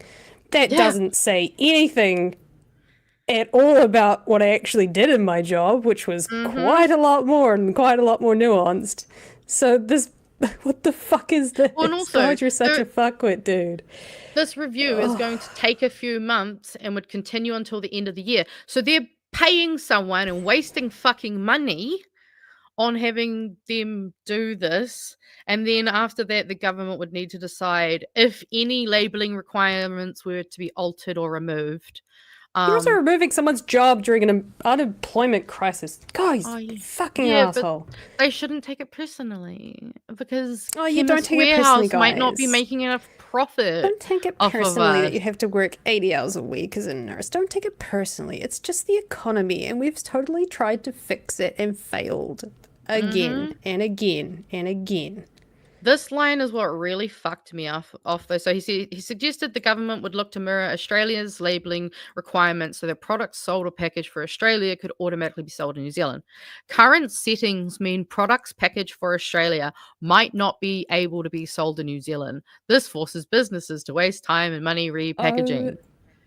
My God, that's their fucking job. They sell products. Every bloody country has different requirements for different reasons, such as health and safety.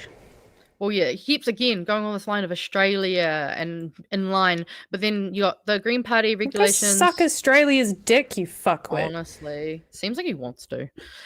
Francisco Hernandez said aligning New Zealand packaging requirements with Australia made sense, but he doubt this would help reduce cost of living. So, it also again there is a poll, and thankfully 61% no.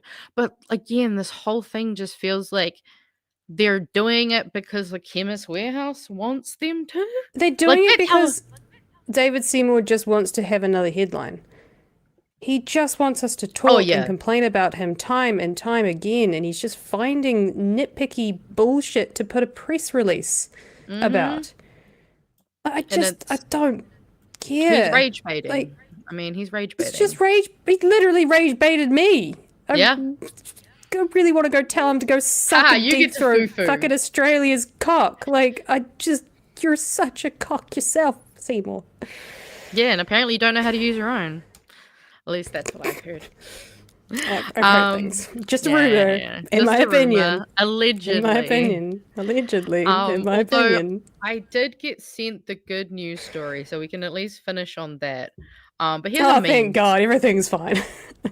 Yeah, well, because some people were commenting on how Pat's camera was looking extra washed out, and I believe it's because he was using Nala's camera. And so someone's gone and edited this saying that yes, this makes more sense. It was calibrated for dogs. Oh yes, and we got Chewie and Pet Chewie. Yeah, I thought you liked that. We got actually more memes for that too. Oh yeah, I should put a jump scare warning. How has someone not done that earlier? I know, because I think this was actually so there'll be a bit of stuff that we'll look at later, but I found a treasure trove of MP pictures, so just wait. We've got a chock-a-block one. Someone pointed out that the image I shared of Ryan Bridge kind of looked like the smile from the Chicken Run guy. And yeah, it does. It's the spin. I can't even. Yeah, I can't. But yeah, that was he has the perfect round on his. Yeah, you're right. No, exactly. I think when we were doing Aotearoa tonight, Rogers just paused on the screen, and I was just like, "Fuck, that's beautiful." Oh yes, so this MP, the white guy, what's his name, Scott Simpson, he went around and got MPs to hold up a sign that said Coromandel. Never hold up a motherfucking sign. Never hold up a sign. Exactly. Never hold up a sign. You're about to see all of the beautiful gold that we got. So we got My Daughters Hate My Politics.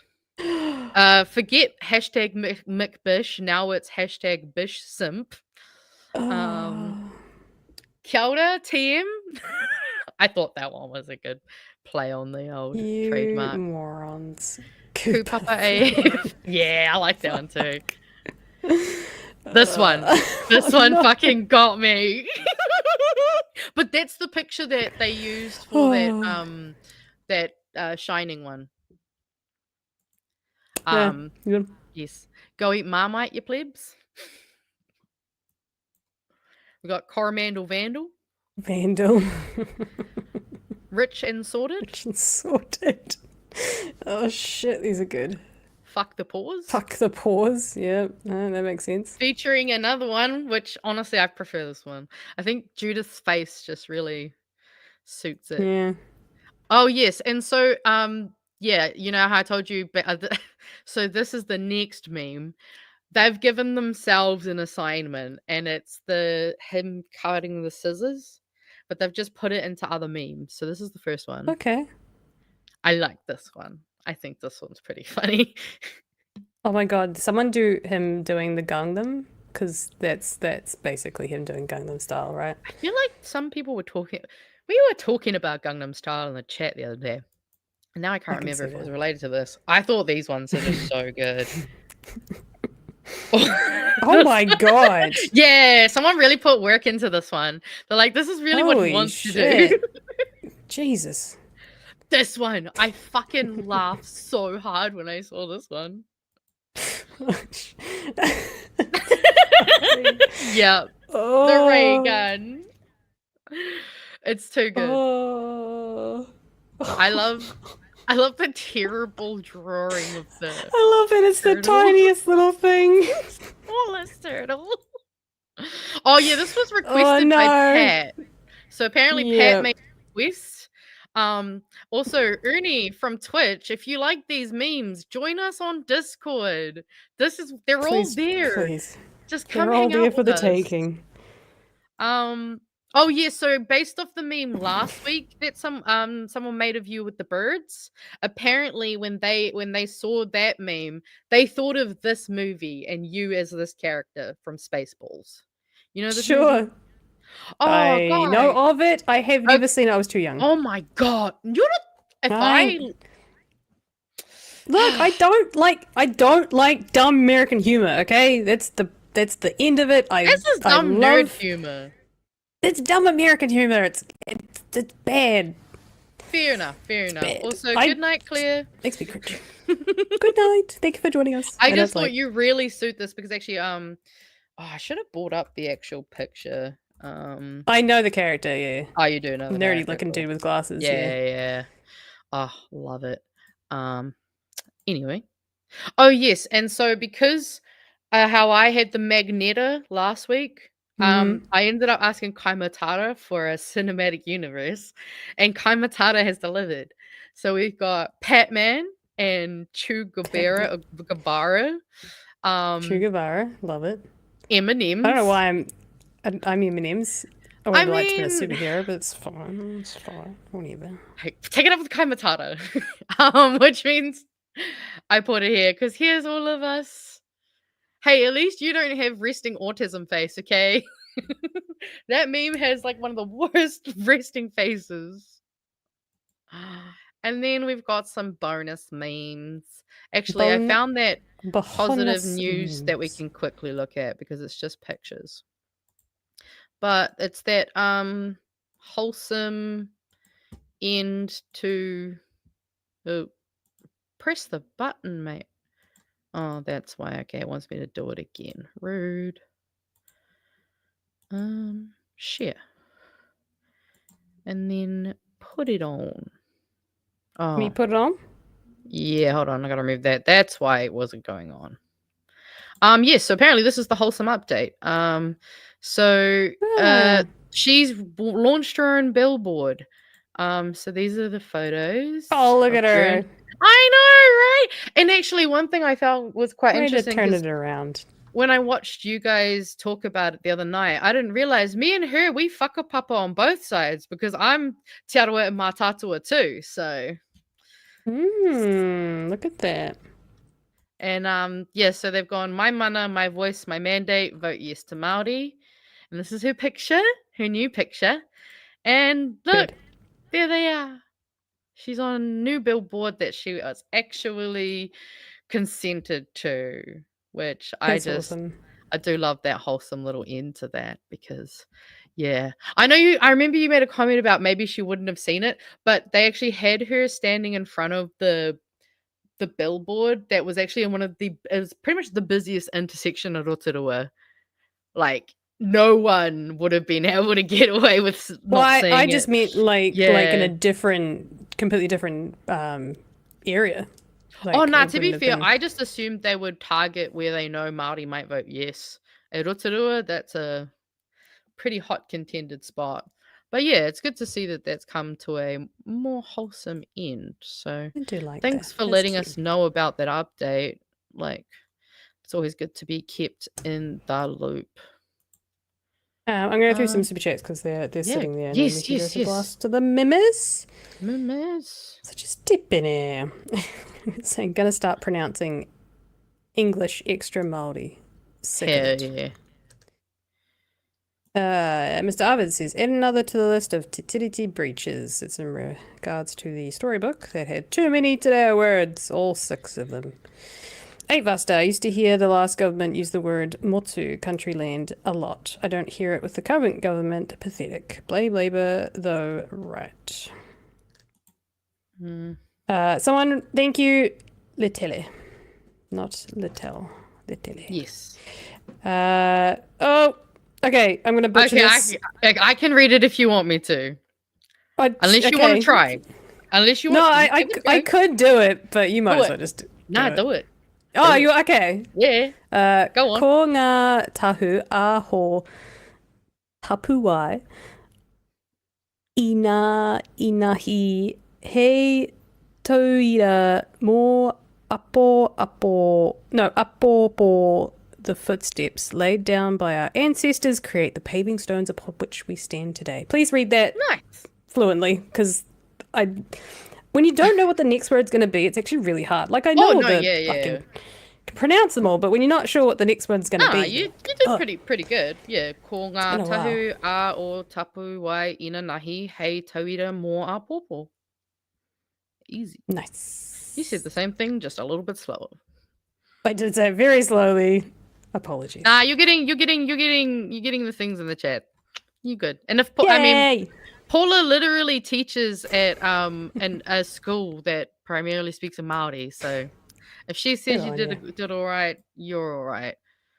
The last one is red tape. Seymour, dude, you're a red flag. Ayo. Got him. Also, there was a couple I just started. So first of all, my cat's name is Stretch Armstrong. We just call her Stretch or Fuckhead. Also on the Kieran Leone, that is actually one of the next people that I want us to get, and she's the Auckland candidate, and she could be the first ever Māori mayor, wahine Māori mayor. So she's Auckland. Definitely, she's the next one on my radar. I also got given a recommendation to get Maria Huata from Hamilton City Council. So she's another one that I want us to get in. So don't worry, guys. We're going to try to get more. I started with Wellington because I live here. I've got a list of people I need to get on to. We're getting it started.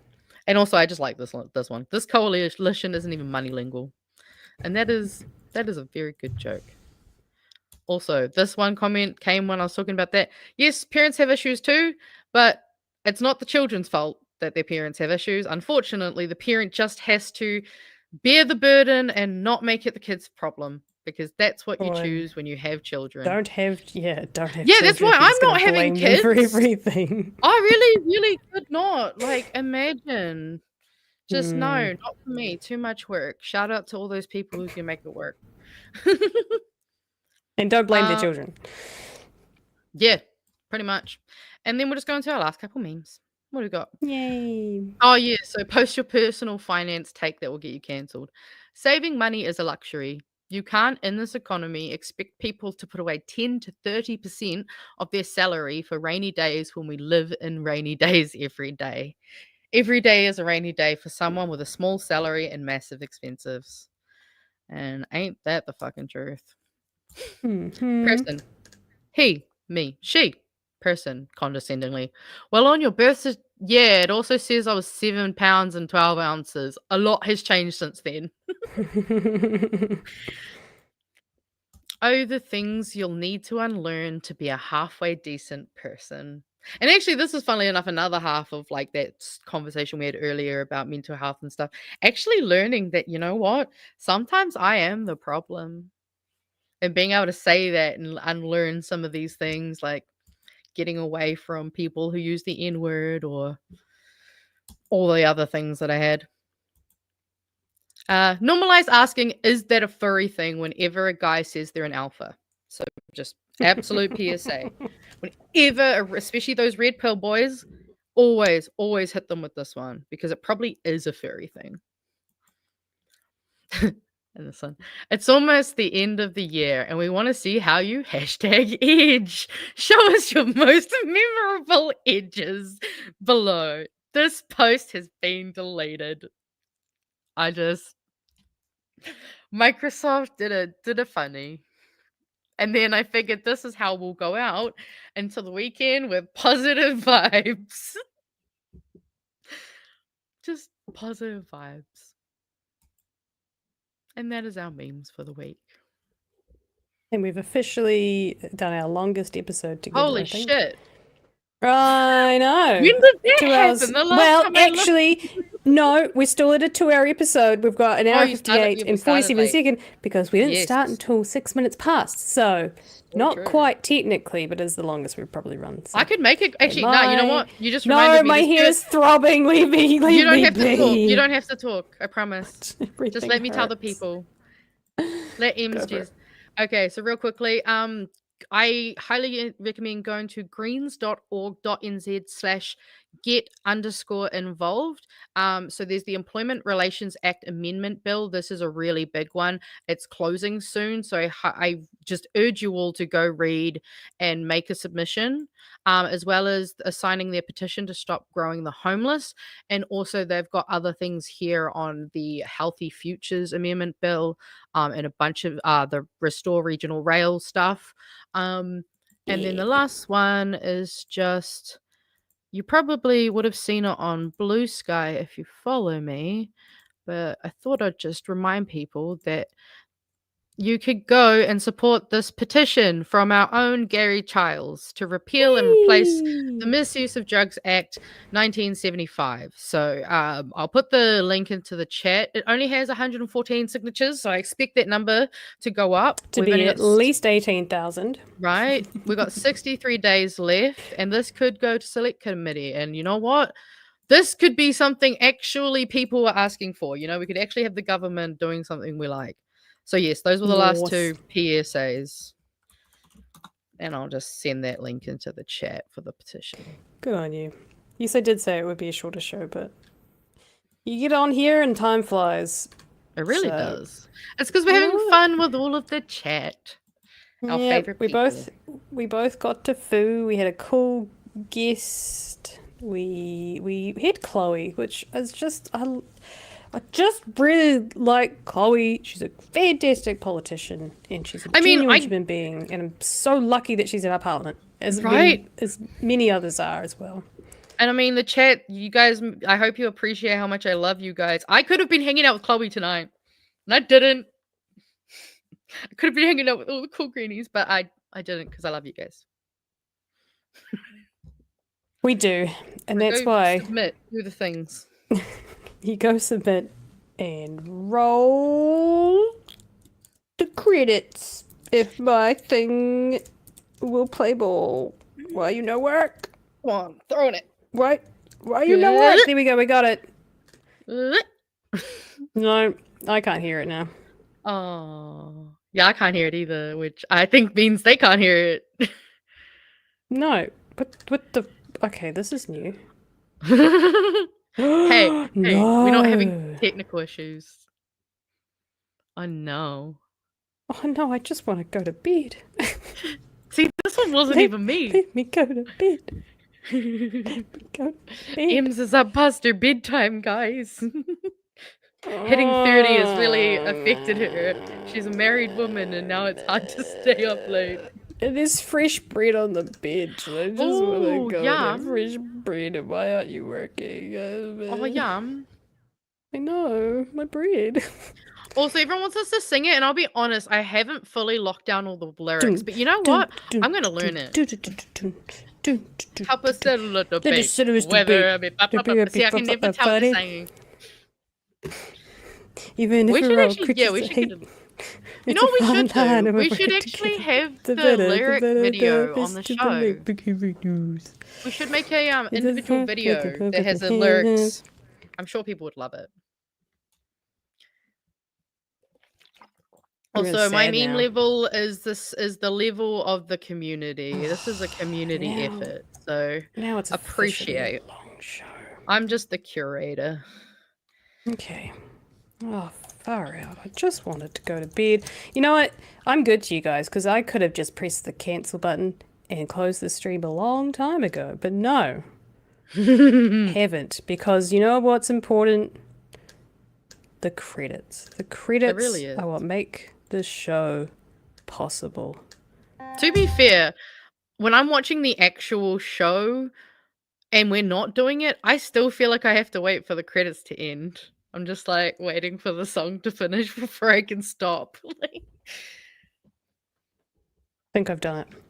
I think I did Oh it. my god. Sing the Māori version of the anthem. No. Did we do it? I don't. Yes, yes. Hey. Hey. Okay, good night. Bye. Nah. Whether it be thoughtful or funny, even if we're all creatures of hate, it's a fine line that we're walking together. For better, push aside the temptation to berate. Let's take a note of the corners we stand in. As many points as the hairs on my chinny chin chin. When the news that we're watching is hairy, knowing all the things that we need to be wary of. Like the rich have the hand out for rewards, while the many have to work out what they can afford. And the rest of us ain't paying attention, or maybe have questions we're too worried to mention. Other media is still dwelling on trivial facts, vetting peas from the rice and the mice from the rats, and picking and choosing a warpath to run, linking ourselves with the hill to die on. It's gotta come down to a welcoming vibe, with an A and a sub and a higher in mind. All have a lean either this way or that, and will be analyzed by what Chewie and Pat. With the evil in the world trying to mess with your head, and you're sitting on the couch, you're thinking chivalry's dead. Each night, 2 nights, they're gonna sing you to bed. It's Big Hairy News. JK, we didn't go anywhere. We're still here. Thanks for watching tonight, guys. Thanks for putting up with all the technical errors. Thank you for entertaining us with all of your entertaining comments, and I hope you all enjoyed it. Magenta, anything to say before we head off into this long night? No, not really. I'm gonna be helping out at the Greens tomorrow. I'm thinking there's a small chance I might live stream some of the speeches, because I know they're going live. So keep an eye out on my Blue Sky if I do bother to do that.